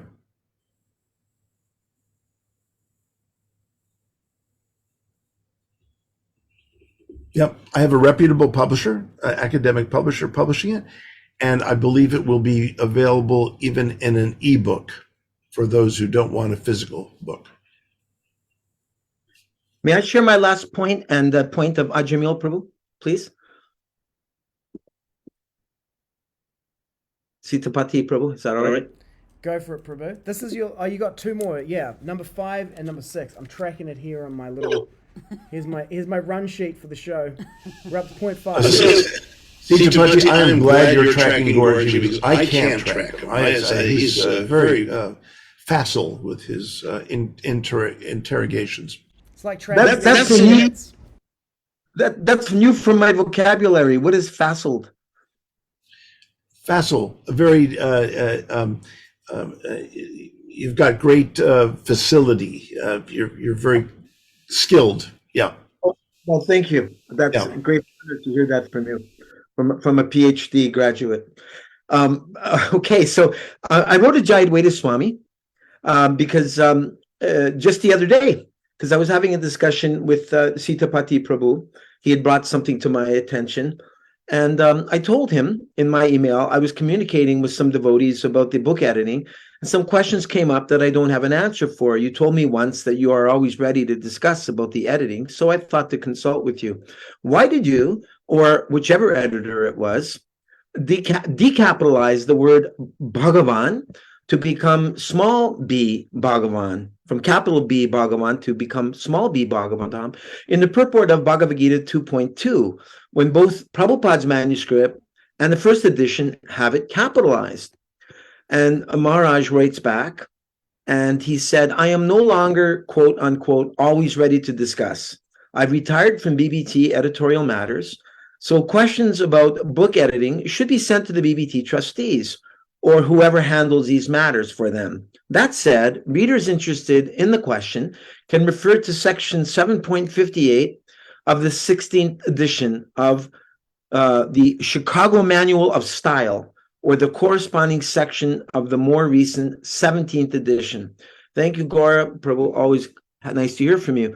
So then I wrote back to Maharaj. This was just from today.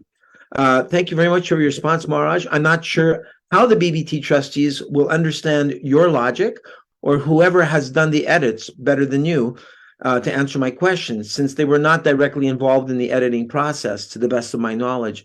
If I contact any of them, I hope they won't play ping pong with me and send me back to you, since you've expressed you are no longer always willing to discuss due to having retired from BBT editorial matters. Is Dravida Prabhu, in your opinion, the most qualified to address these points, since I'm assuming that he served most closely with you on editing? If so, is his email still the old Yahoo? Please provide me with any of the contact info of the BBT trustees that you suggest would be most qualified to answer my queries. I'd like to be informed so I may educate others. Thanks very much in advance. So that's just recent correspondence with Jayadvaita Swami. If you want to respond to that, please do. Otherwise, I'll jump to Ajamil Prabhu's point. Okay, now when Jayadvaita refers to the Chicago Manual Style, that is the publisher's ultimate authority for presenting English language books. And that could be something that a publisher insists on, and that doesn't affect the voice of the author, the style of the author. I myself, if the word Bhagavan is in italics, in my view, it should be lowercase. If it's in Roman, and you're using it as a kind of a name, then yes, an uppercase B can be there. But the word Bhagavan in Sanskrit, we don't have lower and uppercase, so we don't have italics in Rome, and non-italics. There is some flexibility there. It doesn't change the meaning, the content, Prabhupada's style, and so on. So that, I think, is a less important issue. If that were our only issue, people like Muchakundaji and Sitapatiji and others we wouldn't be here. If that were the only issue, it wouldn't be a problem, in my opinion. Can I say something about that, Prabhu? Because I discovered that with our 20-year-old son, Prahlad, who's a second-generation devotee. We're sitting here, we're going through the purport, we're comparing them in our daily Bhagavad Gita podcast, and we discover that Bhagavan has been decapitalized. Sorry, I'm mixing up part 1 book edits and part 2 book editors of my paper, What Method of Execution there. Bhagavan has been decapitalized, and we notice that the editor has overridden both the first edition and Srila Prabhupada's original manuscript, where Srila Prabhupada capitalized Bhagavan in both the Brahmeti Paramatmeti Bhagavan iti Shabdyate and in the purport. And it's the first time Krishna speaks, and the purport is about establishing that this isn't just a great historical personality, it's Bhagavan. It's a big deal, with a capital B. So we look at it, and then Prahlad infers the rule that you've presented there, that, okay, so it's in the text, it's not referring to Bhagavan the person, it's the word Bhagavan, so decapitalize it. Further down in the same purport, we find this is not expected behavior from a member of the Aryans.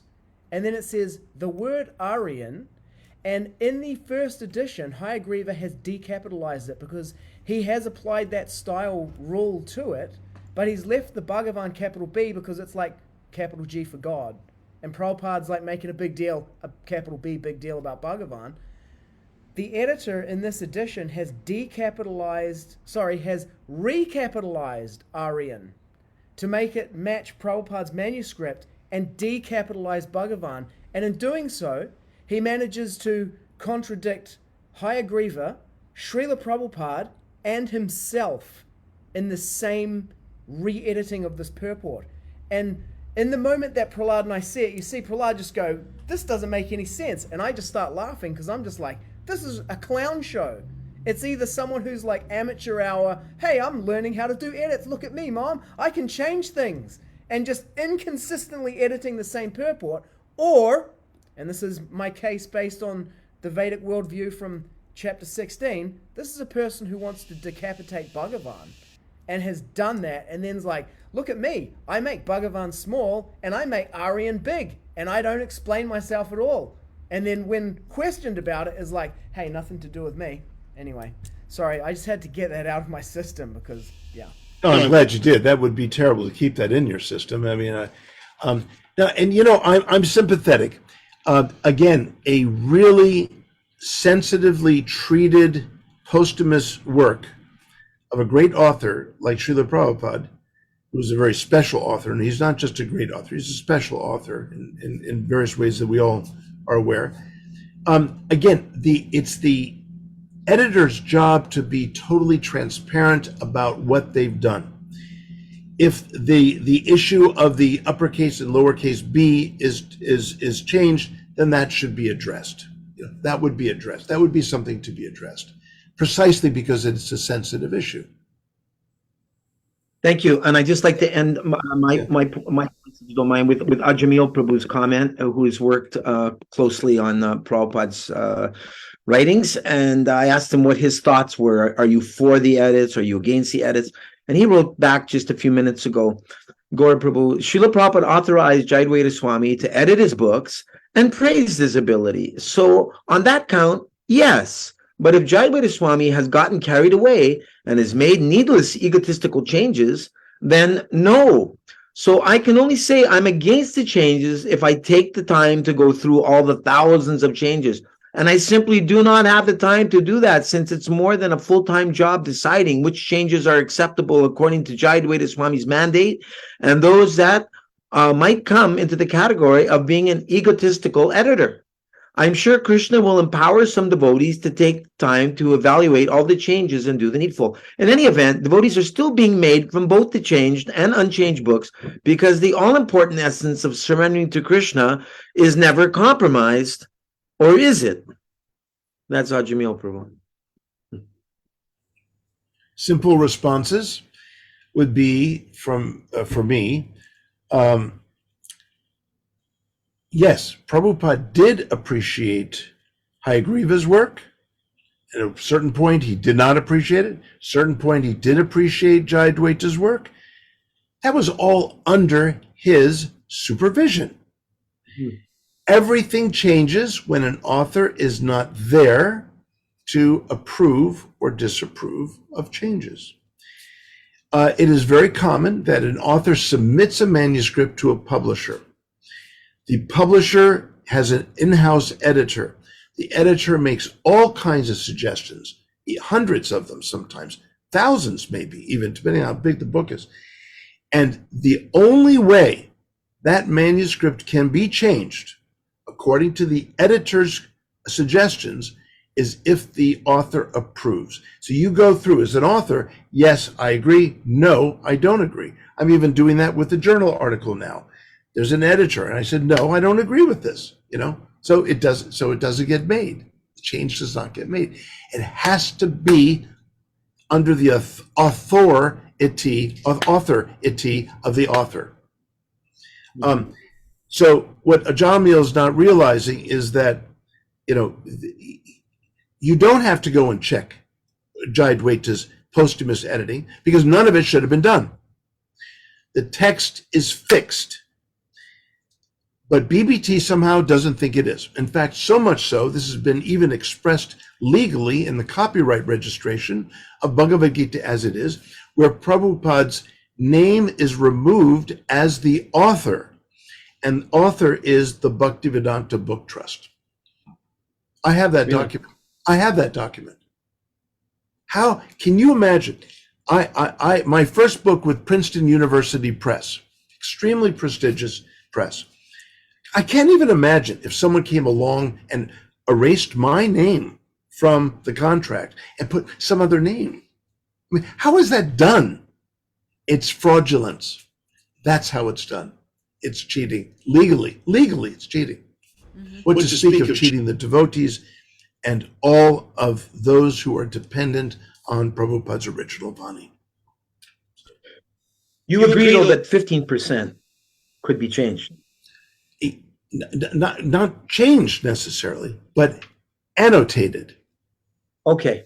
The text is fixed. Okay, yeah, I got it. Prabhupada, you can't. No one is capable of saying, oh, I'm channeling Prabhupada. He's giving us permission for these changes and not these other changes.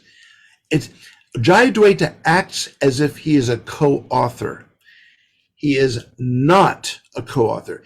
He is subject to the disease of the 70s and the 80s, where devotees thought they could be surrogate Prabhupads, where they could initiate, like Prabhupada, where they could accept the worship of Prabhupada, where they could write and author for Prabhupada.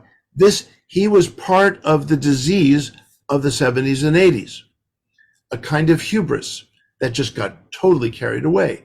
Now, it doesn't mean we can't do right by Prabhupada now. And it's not too late, as Sitapatiji is saying, and Dhananjay, Dhanesvarji is also advocating.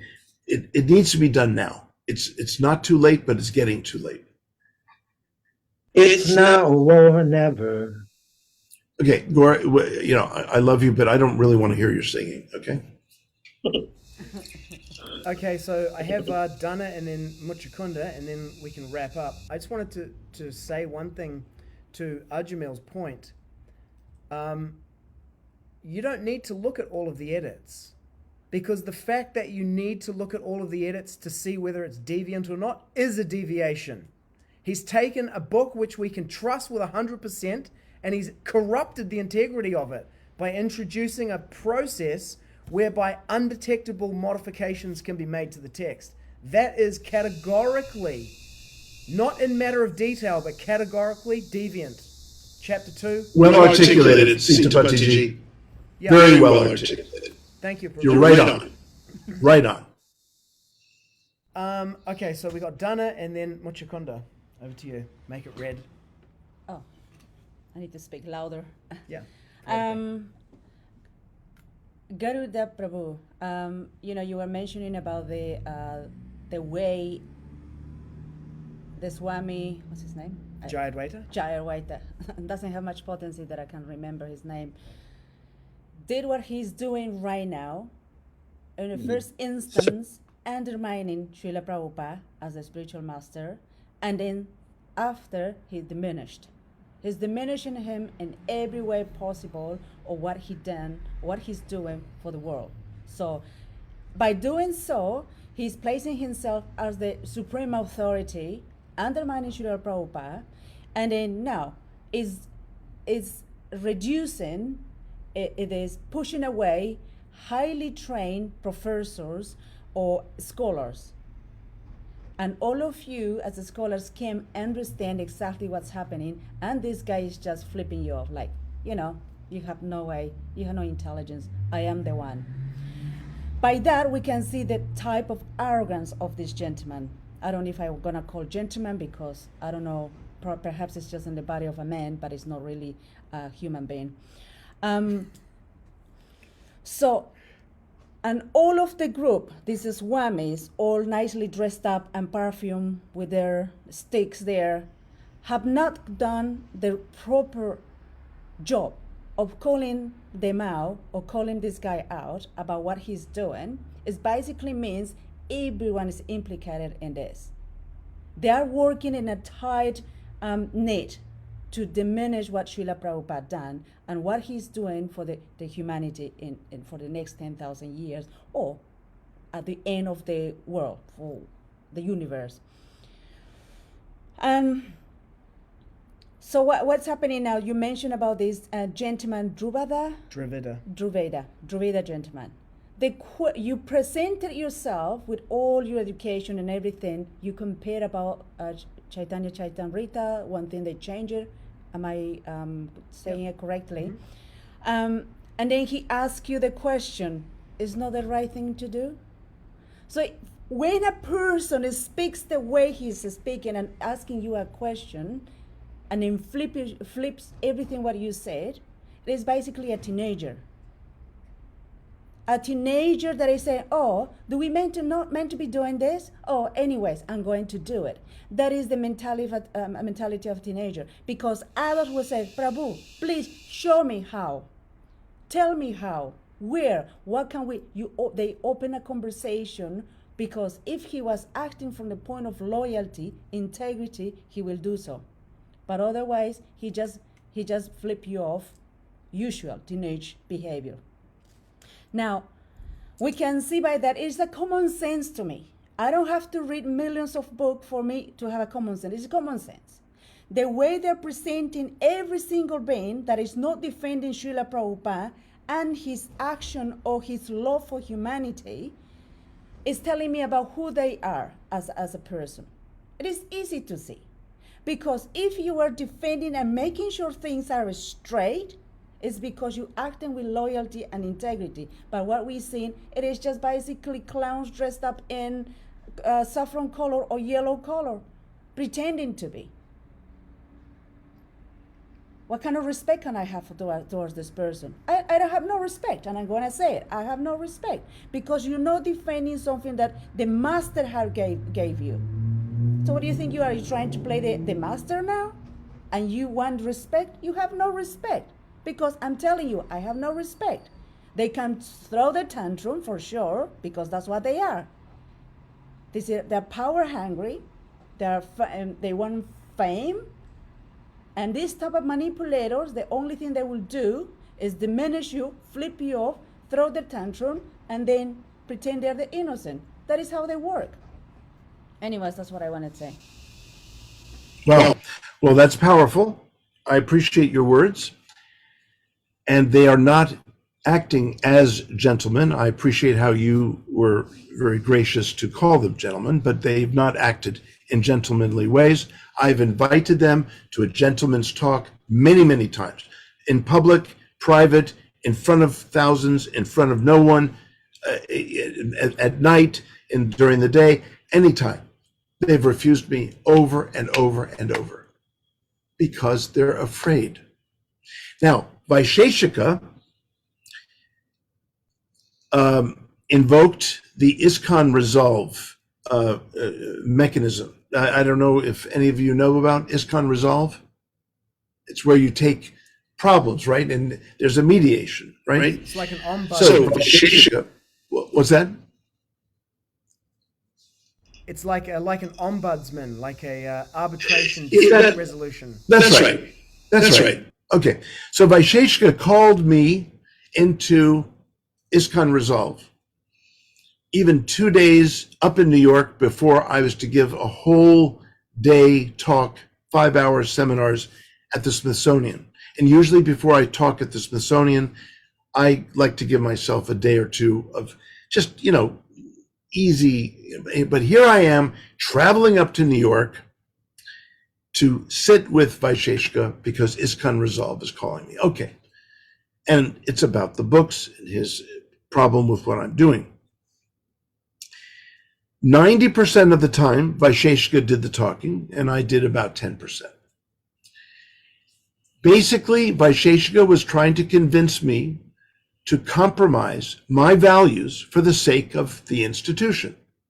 He said, you may feel certain ways, you may have certain principles, but the institution is what we need to obey and to promote. And I said, Vaisheshika ji, this is where you and I part ways. When I know something is right and right by Prabhupada, I'm not going to favor ISKCON over Prabhupada.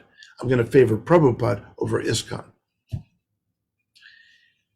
And this was the big difference.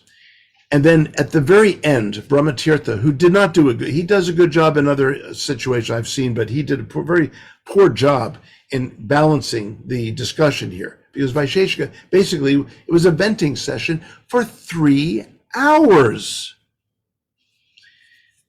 At the end, Brahmatirtha said, if you could, sort of place a wand over Garuda's head and do, what is your greatest wish for Garuda? I was surprised at at what he said. He said, my greatest wish is that Garuda would once again be good friends with Jayadvaita. I said, are you here for him? Well, where is he? Why isn't he here if that's really that important to him? It's not important to him. He would rather defend his wrongful editing than to retain his friendship with me.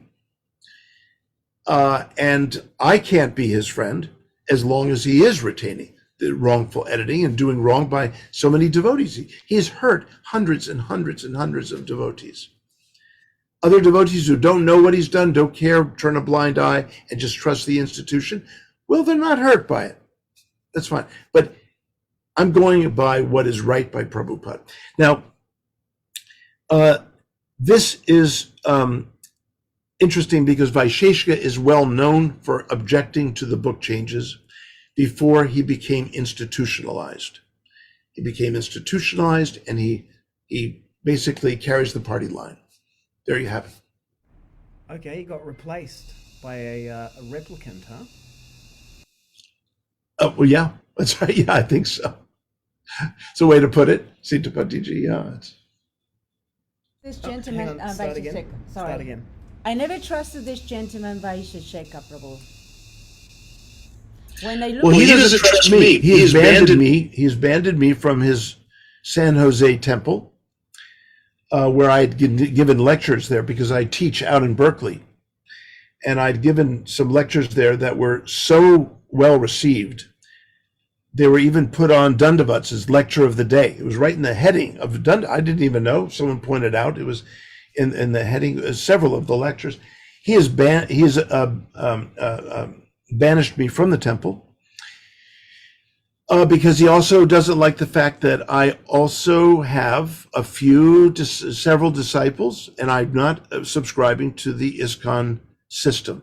I don't belong to that ISKCON system. I'm not on the list of gurus. And even though he and Hridayananda begged me to join that system, I said, I can't. It's not a system Prabhupada created. So again, we can do better than Prabhupada. Let's create a system for gurus. Again, it's just, we can improve Prabhupada. The mood of improving Prabhupada is not the right mood. The mood, my mood, at least I hope, is to explain and assist Prabhupada in what he has instituted and said, rather than improve upon it, concocting a system of pre-certified guru status devotees, when that's never happened in the history of Vaishnavism. Never. So Vaisheshika he's very nervous around me. He doesn't like me. I mean, I'm not a very likable person. I mean, you can tell that by now. I mean, here I shut down Gaura innocently singing, and I just didn't want to hear it. I mean, that's not a nice thing, Prabhu, who wants to belong to a ISKCON that all agree and nobody calls out about these child rapists? Who wants to belong to that ISKCON that they created themselves? Because this is not the ISKCON that Srila Prabhupada created, Prabhu. You know that, we all know that. Srila Prabhupada wanted things to do according to the values and principles, following the duties, our duties. Yeah. This group of ISKCON run by all of these white, purple, whatever, orange color dressed up guys, that they just went, covering up and protecting it, best friends, and now they're just covering the highest, the longest run child rapists. What kind of ISKCON are we talking about? You can see. It's not my ISKCON. It's not my ISKCON. But it's just like to point it out, Yeah. And put on you that you never negotiated your values, because this is exactly that we need to create. Srila Prabhupada never negotiated his values. Never. And do you think Krishna is going to negotiate his values? No way. For who? Well, Vaisheshika was asking me to. Yeah, he was asking me to. And the 10 disciples that I do have and the 20 other supporters of, our little Sangha, they are all so happy that I am not on that list with enablers of child abuse and abusers. They are so happy that I'm not, and by the way, I am pretty happy about it too. So I can't be on that list. I can't. That's not my ISKCON. You put it very well, Mataji. That is not my ISKCON. I have a different ISKCON. We have the ISKCON of Srila Prabhupada. That's right. Okay, on the list here, you finished? Okay. Thank you. Thank you. So I have, that's my wife. I have Muchakunda here, and then let's go to wrapping up. Muchakunda, over to you. Hare Krishna. Firstly, I just want to acknowledge Garuda Prabhu, like you're leading the charge in other ways besides, this campaign for upholding integrity with Srila Prabhupada's word. So important, but yeah. And just if I could like sum up like what you've said, like how it occurs for me, like in summation, is how are you gonna make a second edition of someone else's book? It's absurd. So thank you for saying, it's just incredible. Just that alone for me. If every devotee could just get that in their head, it would make a real difference. In what? Making the leadership of this unintegrous ISKCON irrelevant. That's what I see that we're up to here. Like imagine if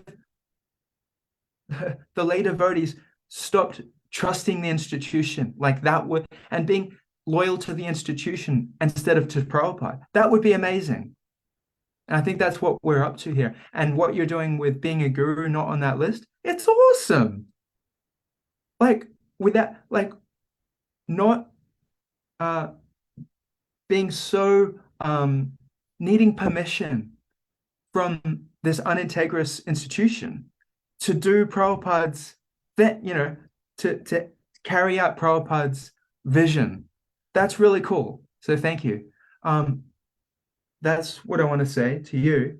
And then another comment, this can be my wrap up kind of thing. Prabhu, I know you ask everyone to wrap, give last words. So mine would be, follow the money trail more often, because that thing that was said there about like the distributors being asked, what would you rather, 45 pictures or less? And then taking that and like acting on that, that's such a left turn. It's not their book. It's Prabhupada's book. How are you going to say, like make a change based on a money consideration? It's just another example of lack of integrity. And we should stop trusting and needing permission and having such loyalty. Like they can do no wrong. Having that attitude about ISKCON is so detrimental to our own bhakti even. What to speak of carrying out the Sankirtan mission. So yeah, thank you everyone here for, living into Prabhupada's taking Prabhupada literally rather than the words of his so-called followers and having that be above Prabhupada. Hare Krishna. Thank you, Mochakundaji, for your very encouraging words. I think you're right on. I think that what you even said earlier, the destabilizing effect of a BBT that is willing to manipulate Prabhupada's Vani. There's no security. Prabhupada said, I will never die. I will live on in my Vani. Well, but if you start raiding the Vani, then where is Prabhupada? That destabilization disrupts the steady and inspired sadhana of so many devotees. They shouldn't have to worry about that. It's like driving a car with the replacement tires, the donuts, and you never know when they're going to blow out. It feels insecure. So this destabilizing effect of an untrustworthy directorship in the BBT that feel they've got this ex cathedra authority to be able to just do what they know is best. I was sitting with Brahma Muhurta in Tirupati when I made a presentation before the GBC about this. And it was unscheduled, but yet the GBC wanted to hear from me in Tirupati. I just made a surprise visit to Tirupati. Someone funded my ticket and I went. And so I was sitting with Brahma Muhurta. I said, look, Brahma Muhurta, you and I don't agree on a lot, but we're friendly with one another and we're willing to converse. I said, that's a plus. At least we could start at the beginning. We know that Prabhupada authorized the Macmillan Bhagavad Gita. And he said, no, I don't believe he did. I said, God. I said, where? I mean, I almost fell over. I'm honestly, it was in the Prasadam hall. I almost fell over. I said, how in the world can you say that? I said, I'm now seriously questioning your mind. Not even your heart at this point, just your mind. Someone writes a contract, publishes a book with a publisher, and he doesn't authorize it. So you're saying that Prabhupada was ignorant. You're saying Prabhupada was acting like a madman. He didn't know what he was doing. You're saying that Prabhupada didn't do things right as an author. I mean, my gosh, this is loaded. I think you've lost your mind. That's what I told him. He said, what I mean, Garuda, is that if Prabhupada knew how many mistakes were in the Macmillan Gita, that he would never have authorized it. So I said, so you know this about Prabhupada. You know Prabhupada so well, and you know Krishna and his potency so well to know that this should never have been published. Is that what you're saying? He said, not exactly. I said, that's what I hear. Anyway, and he never was able to.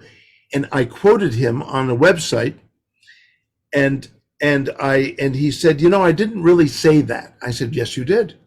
If you want to correct it, then tell me how to rephrase it. And I'll go on the website with thousands of devotees and say, actually, he has rescinded his former remark, and what he meant to say was this. And I said, and I wrote him, I said, this is what I could say. What do you want me to say? And we went back and forth, but he never told me how to correct his comment. He chose to leave it as it was.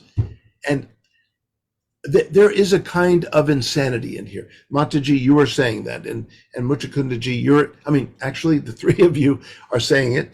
I appreciate Gaura's a gentleman. Gaura talks to Jayadvaita very straightforwardly, but he doesn't let it go. He says, well, if I don't talk to you, with whom will I talk to? Will I get reliable answers? Because actually I love your persistence as long as you're not doing that with me.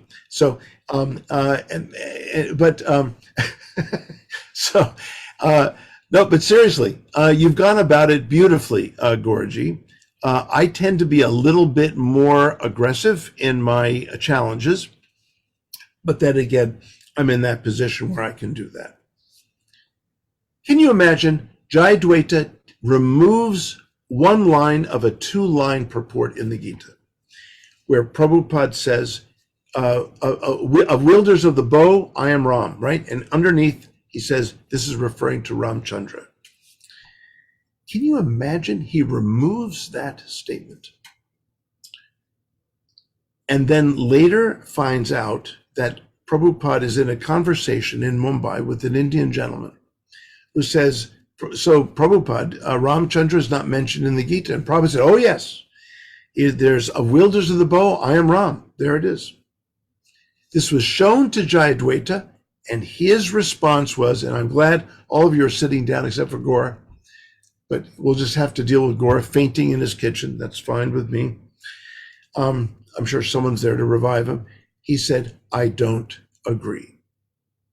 Now, if Jayadvaita is capable of disagreeing with Prabhupada, well, about something that's in his own, I don't mind if someone wants to argue some things for the sake of debate and so on, and interpretation, different angles of vision. Prabhupada even says that Jiva Goswami doesn't agree with Rupa Goswami in certain areas. That's fine.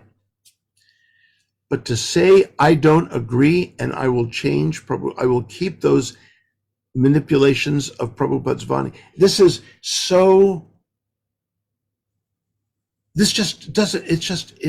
unthinkable. It's unthinkable. It's triply unthinkable. The implication is what's unthinkable, Prabhu. It's simply a fact, like it's an observation, but if you generate a theory to explain that observation, one that's consistent with, as Dhanesvara Prabhu points out, the 16th chapter of the Bhagavad Gita, you are left with the inconvenient situation where the best fit, highest probability theories involve shape-shifting reptilians, basically. I may have overstated. I like your reptilian theory, Sitapati. You keep coming back to that, and more I'm seeing visions of reptiles on these devotees for heads than they're normally depicted as. So anyway. Yeah, so let's do this to close out the conversation. We'll go around closing statements. And let's do it this way. We'll go with Dana and I, Muchakunda, you did yours, then Gaura, and then Garuda Prabhu. And then I would like I'd like a pitch of the 50th anniversary of Max 72, where people can get it from, and then acknowledgements at the end. Does that work for everyone? I'm willing to cooperate, which is unusual for me. So. Thank you, Prabhu. Okay, so do you want to go first for closing? Okay. Yeah. So I wanted to show you a photo. I'm not sure if you can Hold see it up it. to the camera here. Camera. There we go. So this is the new pictures now they are putting about Mohini. It's more. It looks more like it's more like a prostitute being touched by all of the demons. When before.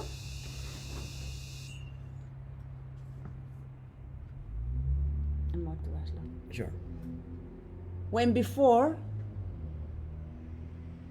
This is the authorized BBT painting of the pastime. This is the tattva. Yeah. Can I see the other one again?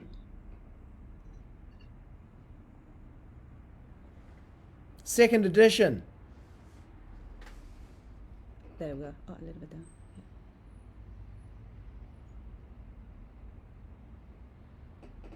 Can you? Yeah, they already changed the books. They just put in whatever they want to do. Now they're just changing the drawings. Now the woman is going to be a prostitute. I don't know what's next. Probably they will be posting photos about children being eaten and having sex with children. All of these swamis. They're going to normalize that. So we need to be a little bit more intelligent here. God gave us some intelligence. Let's use it. Why are we allowing all of this bunch of dudes doing whatever they want?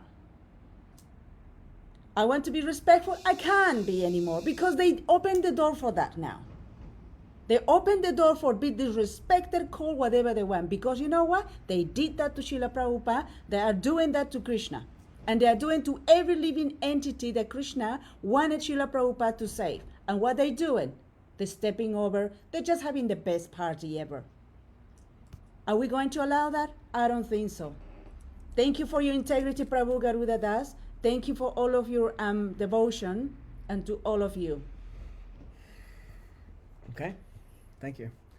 In 2008, when I heard about the GBC Resolution 311 to annotate Srila Prabhupada's books, I was working as a professional writer and editor, and I worked with a senior editor in the company where I was, who was a Talmudic scholar, was trained as a rabbi, and I produced my article, GBC Resolution 311 Annotation Sets a Risky Precedent, which was published on ISKCON News.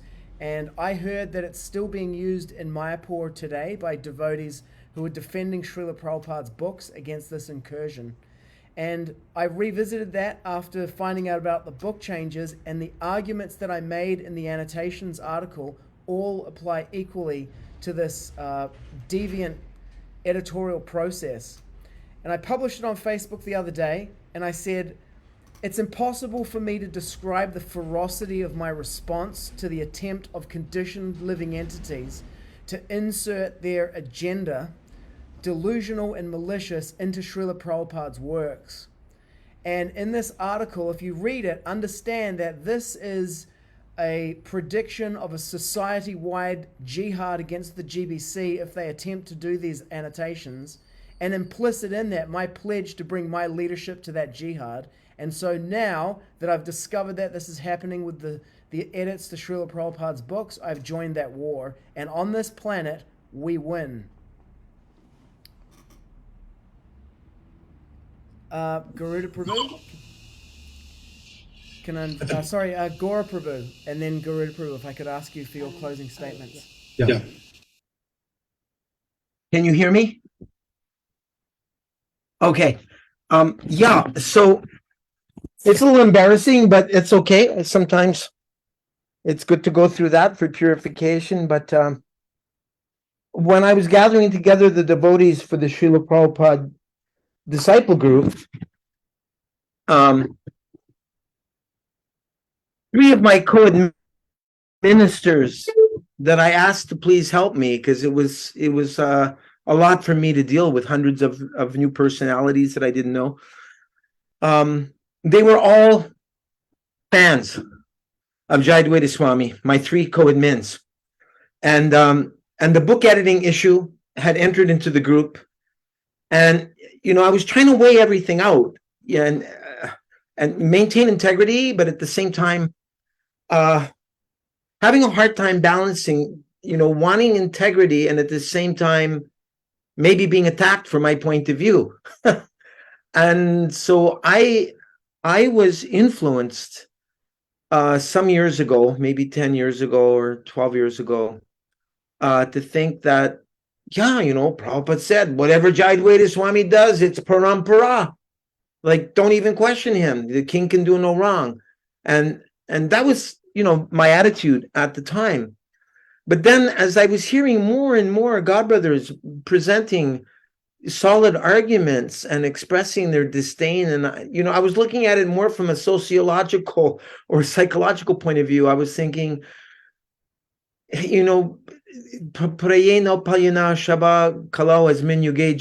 the age of Kali. And, do we need more schisms, really? Like, do we need a Krishna West, a movement within a movement? Do we need to produce different editions of Prabhupada's books at the, whim of his, trusted editors? So, I was thinking, why can't we all get along? There's different songs with that title.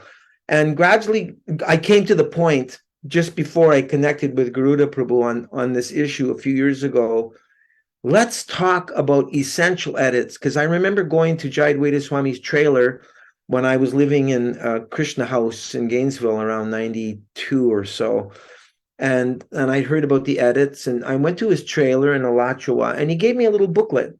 And it was, I can't remember now, maybe 10 pages max, a regular 8x10 sheet of maybe, I don't know, 100 edits or something. And as I was going through it, I thought, wow, it's a good thing that Maharaj did this. I discovered that there was a paragraph that was actually meant to be in another purport. And I thought, wow, how could that go unnoticed? And I can't remember the one about Sea Journey and, a few others. And so, initially I thought, well, it's a good thing and I did my Bhakti Shastri in Mayapur over a period of almost 6 months, and Jayadvaita Swami was my teacher for the first 9 chapters of Bhagavad Gita. And every once in a while he'd say, and now for some editorial entertainment. And then he would bring out the original manuscript of Bhagavad Gita, and he'd show all the red circles and arrows and how this is supposed to be there and that's supposed to be here. And I was looking at all of that, and I thought, wow, I'd hate to have to do a service like this. This is like really overwhelming. But as I say, as time went by, and I'm hearing from very thoughtful, intelligent, discerning godbrothers, I came to the conclusion, well, I think there's some excessive editing.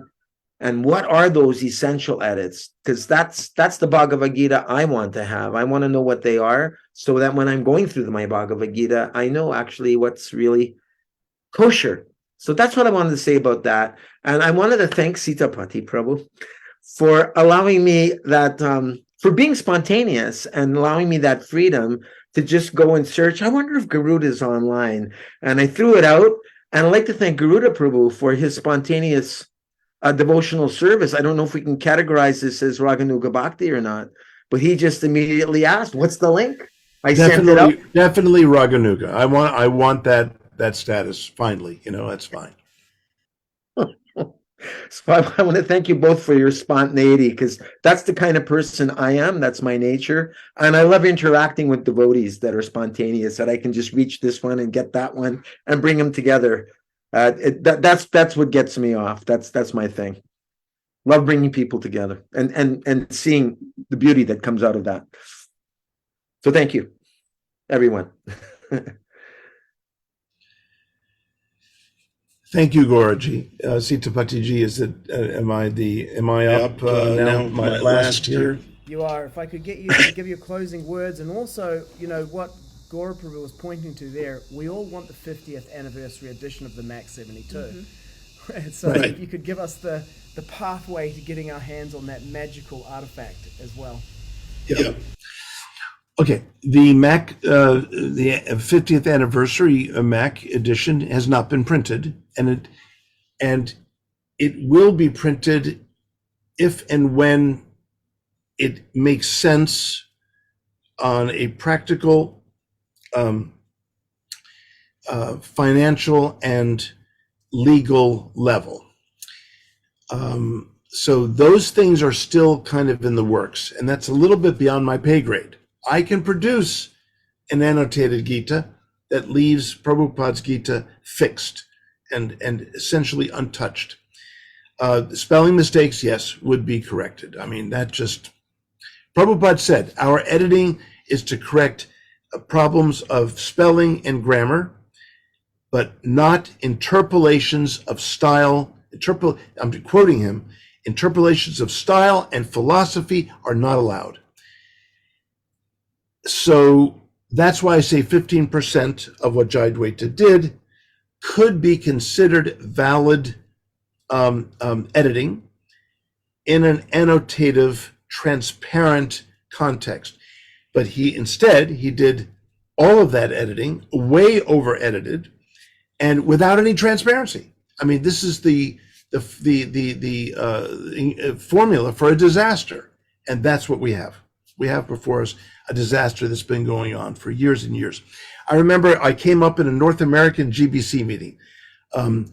Suddenly Garuda came up. Garuda, what is Garuda doing with this editing thing? Garuda's gone off the reservation. He's become an extremist, an ISKCON hater. And then Anuttama and Sri Dayananda, who know me well, said, oh, no. Garuda, no, that's not. Look, Sri Dayananda said, look, that's not Garuda. You don't have to worry about that. But let me call him. Let me find out why he's getting all entangled up in this issue. And so Sri Dayananda did. And he said, Garuda, I've known about the editing problems for decades. I mean, look, essentially Prabhupada's message is there, Jayadvaita does a little editing here, a little editing there. You and I read Sanskrit, so obviously, we're not that affected. Maybe others are more affected. But, I said, Swami, can you give me 10 minutes? Let me explain. Just all I need is your ear for 10 minutes. I related to him an interaction I had with Dravida, where he completely, shamelessly went in and changed Prabhupada's words because he felt like it. After I was finished, Sri Dayananda was silent, which is extremely unusual for Sri Dayananda. And anyone who knows Sri Dayananda, he was like speechless. I said, Swami, you still there? He said, that I guess changes everything, doesn't it? I said, yes, it does. I've said to Giriraj Swami, well, Swami, he wanted to know about my, what he called rogue initiations, and then he wanted to hear about why I'm so involved in the book changes. And I said, well, Swami, you don't have time to get into this, right? I mean, do you really want to get into the book? You've never really. He said, actually, I spent 3 hours with Jayadvaita. And it was very convincing what he said. Okay, so you've given Jayadvaita 3 hours. Am I understanding that correctly? He said, yeah. Will you give me 20 minutes? He never called me back for it. You see, it's the system. It's the institution.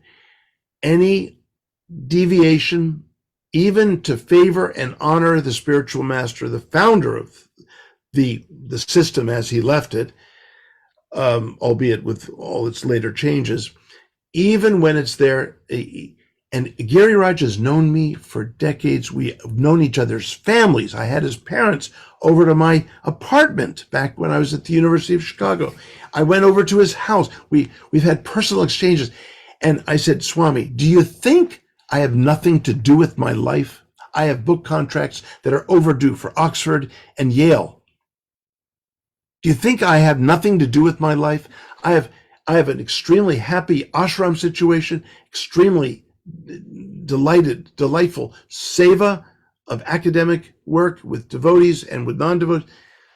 Do I need something extra on my plate? I'm only doing this because devotees have begged me to do it, and I realized that there was no one else who really was equipped to doing this. And even two other scholars who I greatly respect have been compromised by participating on the editorial panel for the BBT. They are going along with the status quo. They have no power being on the editorial review board, not board, panel, they call it a panel. Dravida can agree or disagree with everything that they do, anything that they do, and he's got the absolute power to accept or reject. There is this kind of, again, absolute power of editing that is given to Dravida. Dravida doesn't have any training. He has no education. Yes, he's talented, but talent without training is you get erratic performance. Training without talent, you get mediocre performance. What you want is training and talent and devotional dedication to the spiritual master. Then we've got the right formula, and we can do this together. Dravida is a single person making these absolute decisions about Prabhupada's books, and as egotistical as I am, with all the Harvard degrees I have and everything, I will never work in isolation. I always work with a group of devotees who I find very enlivening, inspiring, and I'm corrected all the time in that group, and I appreciate it. I do this even with my own books. I never work in isolation with absolute authority, even with I am absolutely responsible for whatever I do produce and publish. What they are doing is unthinkable, and they're still riding on the 70s and 80s zonal guru. They're basically one zonal editing authority. And I will not stop. I will keep going. And right now, the KBI Gita is the one to get. Even the one that they've done in India, they print an original Gita in India, and I looked at it and I flipped out because they've used a typeset, a font, which is used for the internet. It's not used in books. I complained to Bhima. I said, Bhima, use the serif font that they use in very famous books. I gave him pages of current books published by Simon and Schuster and Random House, and he said, well, our guy here said he did research and it's easier on the eye. Easier on the eye in the internet, not in the printed page. You see, somehow we think we know better.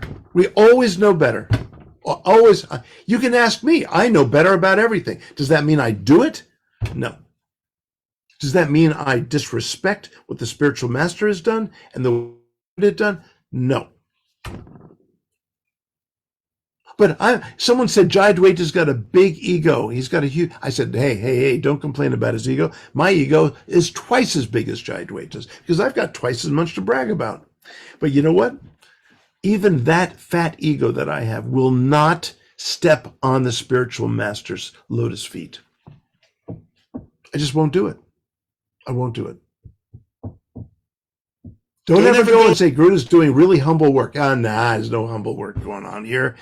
I'm charging like a crazy maniac with the scholarly power behind me, which is perfectly aligned with Prabhupada's instructions.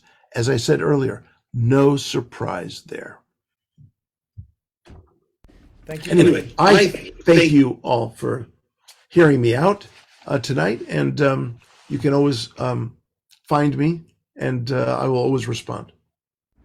Thank you, Prabhu. So let me close with acknowledgements. Muchakunda, I acknowledge you for bringing the enthusiasm and perspective of a younger generation of devotees who have been Yes. impacted and inspired by the writings of Srila Prabhupada and the preaching activities of his disciples. Gaura Prabhu, I acknowledge you for bringing us together, being that transcendental connector and recruiter, and for your amazing service as the investigator for the prosecution. The line of questioning that you've done is it's incredible. Thank you, Prabhu. And Garuda Prabhu, I acknowledge you for your... Oh, wait. What about your wife? You're not going to acknowledge your wife. Oh, yeah. Thank you. There we go. Yeah. Mi querida esposa, I acknowledge you for your ferocity and unwavering dedication to protecting and preserving the legacy and the mission of Srila Prabhupada, and for empowering me to be bold in that service. Nice. Yeah. Nice. I like that. That's right. Takes a wife. My wife is like that for me as well. Yeah, our astrological chart says that we have the lowest level of compatibility in one particular area. And Patita Pavana and Abhaya Mudra Prabhu said that the only way that this could possibly work for humans is if we were on the Paramahamsa level and dedicated ourselves to preaching Srila Prabhupada's mission. So I'm diving into it like my marriage depends on it. I got a lot at stake here. So Muchakundaji and Gauraji, we have two Paramahamsas before us, no doubt. Well done. Just want to serve my master, that's it. Srila Prabhupada. He's the only master. Indeed. And Garuda Prabhu, I acknowledge you for your integrity and scholarship and your fierce devotion and loyalty to Srila Prabhupada. And for being the intellectual giant that this movement needs, to provide us with that gravitas. And devotees can be... What we're looking for is, we had that certainty in Srila Prabhupada and our faith there, and now we feel that it's being displaced by this process of editing. And especially this 50th anniversary of the Max 72 is it's become for us like a hope, a future hope, that we can have that back. Beautiful. Your words mean a lot to me, Sitapatiji. I thank you. May I ask a question? I know we're supposed to end. That is a question. What would the end be without your putting on a PS? Yeah. Thank you. I'm just curious to know, with this edition, this 50th edition, who will be the person that's deciding what are the annotations and etc.? Well, I've been working with a group of devotees that where we consider these things. But again, not to worry. Let's say I produce an annotated Gita of Prabhupada's, and some people say, you know what, so many are unnecessary, or we come to a decision that we don't need so many. Then we reduce it. They're fluid. We can always correct the annotations. You can never correct Prabhupada's work. That's the principle. That makes sense. So, if I produce it and you, Gauraji, or Muchakundaji, or Sitapatiji, or Mataji, if you call me up and say, Garuda, this is unnecessary. Really, just stick with the basic stuff. I think that'll be better and to be less distracting, blah, blah, blah, whatever. This will be seriously considered. There could even be a book that has no annotations, which is exactly what KBI is producing. And I urge you to buy your books from KBI, and don't buy the BBT original Macmillan edition, because the type font sends a message to the reader, says, we're not very serious about this book. That's a non-serif font like Helvetica or Arial. You don't print books in those fonts. Thank you, Prabhu. KBI, isn't it? Yeah. Yes. I'm sorry. So yeah, I asked. Oh, I'm sorry, Prabhu. About editing, and he said, well, Prabhupada said just before we print each edition, whatever edits need to be done, make sure they're done before that next edition is printed. Now, I understand that was during Prabhupada's time. I'm just wondering, because we keep going back to the 72. Was there a version that came out in 77 that Prabhupada approved, or no? Yeah, there were 5 printings of Bhagavad Gita as it is with Macmillan. The 4th printing, there were a couple of changes, like the cattle raising issue. That was changed. So the 4th printing, which I believe was in 2005, I'm not sure. In any case, that was approved by Prabhupada. So there were just a few little changes in there. So what we have with Prabhupada's instructions, his verbal instruction to change A or B or C, we've got that, and we've got the 4th printing as the bottom line work to work with. And that came out which year? That fourth printing? I'm not sure. I think I've got several original Bhagavad Gitas, and I think I've got here the 4th printing, and I think 4th printing. 1973. So the original one was 1972. The 4th printing was 1973, and I think the 5th printing was 1974, and that was the last printing. So wouldn't the 5th printing then be the more official one? Because we keep talking about 70. It's the same as the 4th. Oh, okay.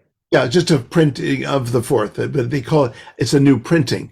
It's a new print run. But the 4th printing represents a couple of changes internally that Prabhupada wanted, approved, and so that's where we start. That was 1973. That's right.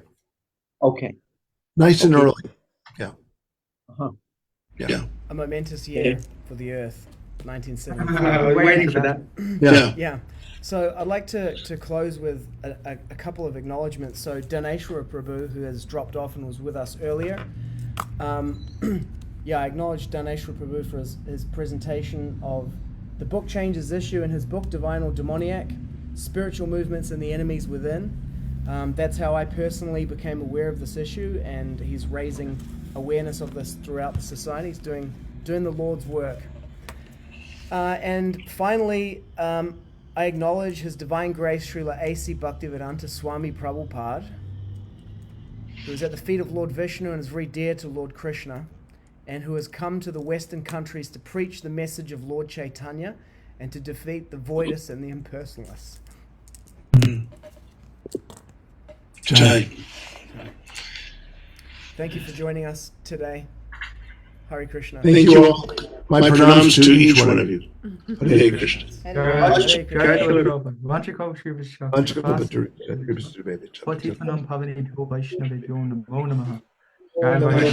Param Vijayate Shri Krishna Sankirtanam. Total world victory of Hare Krishna. Jai. Jai!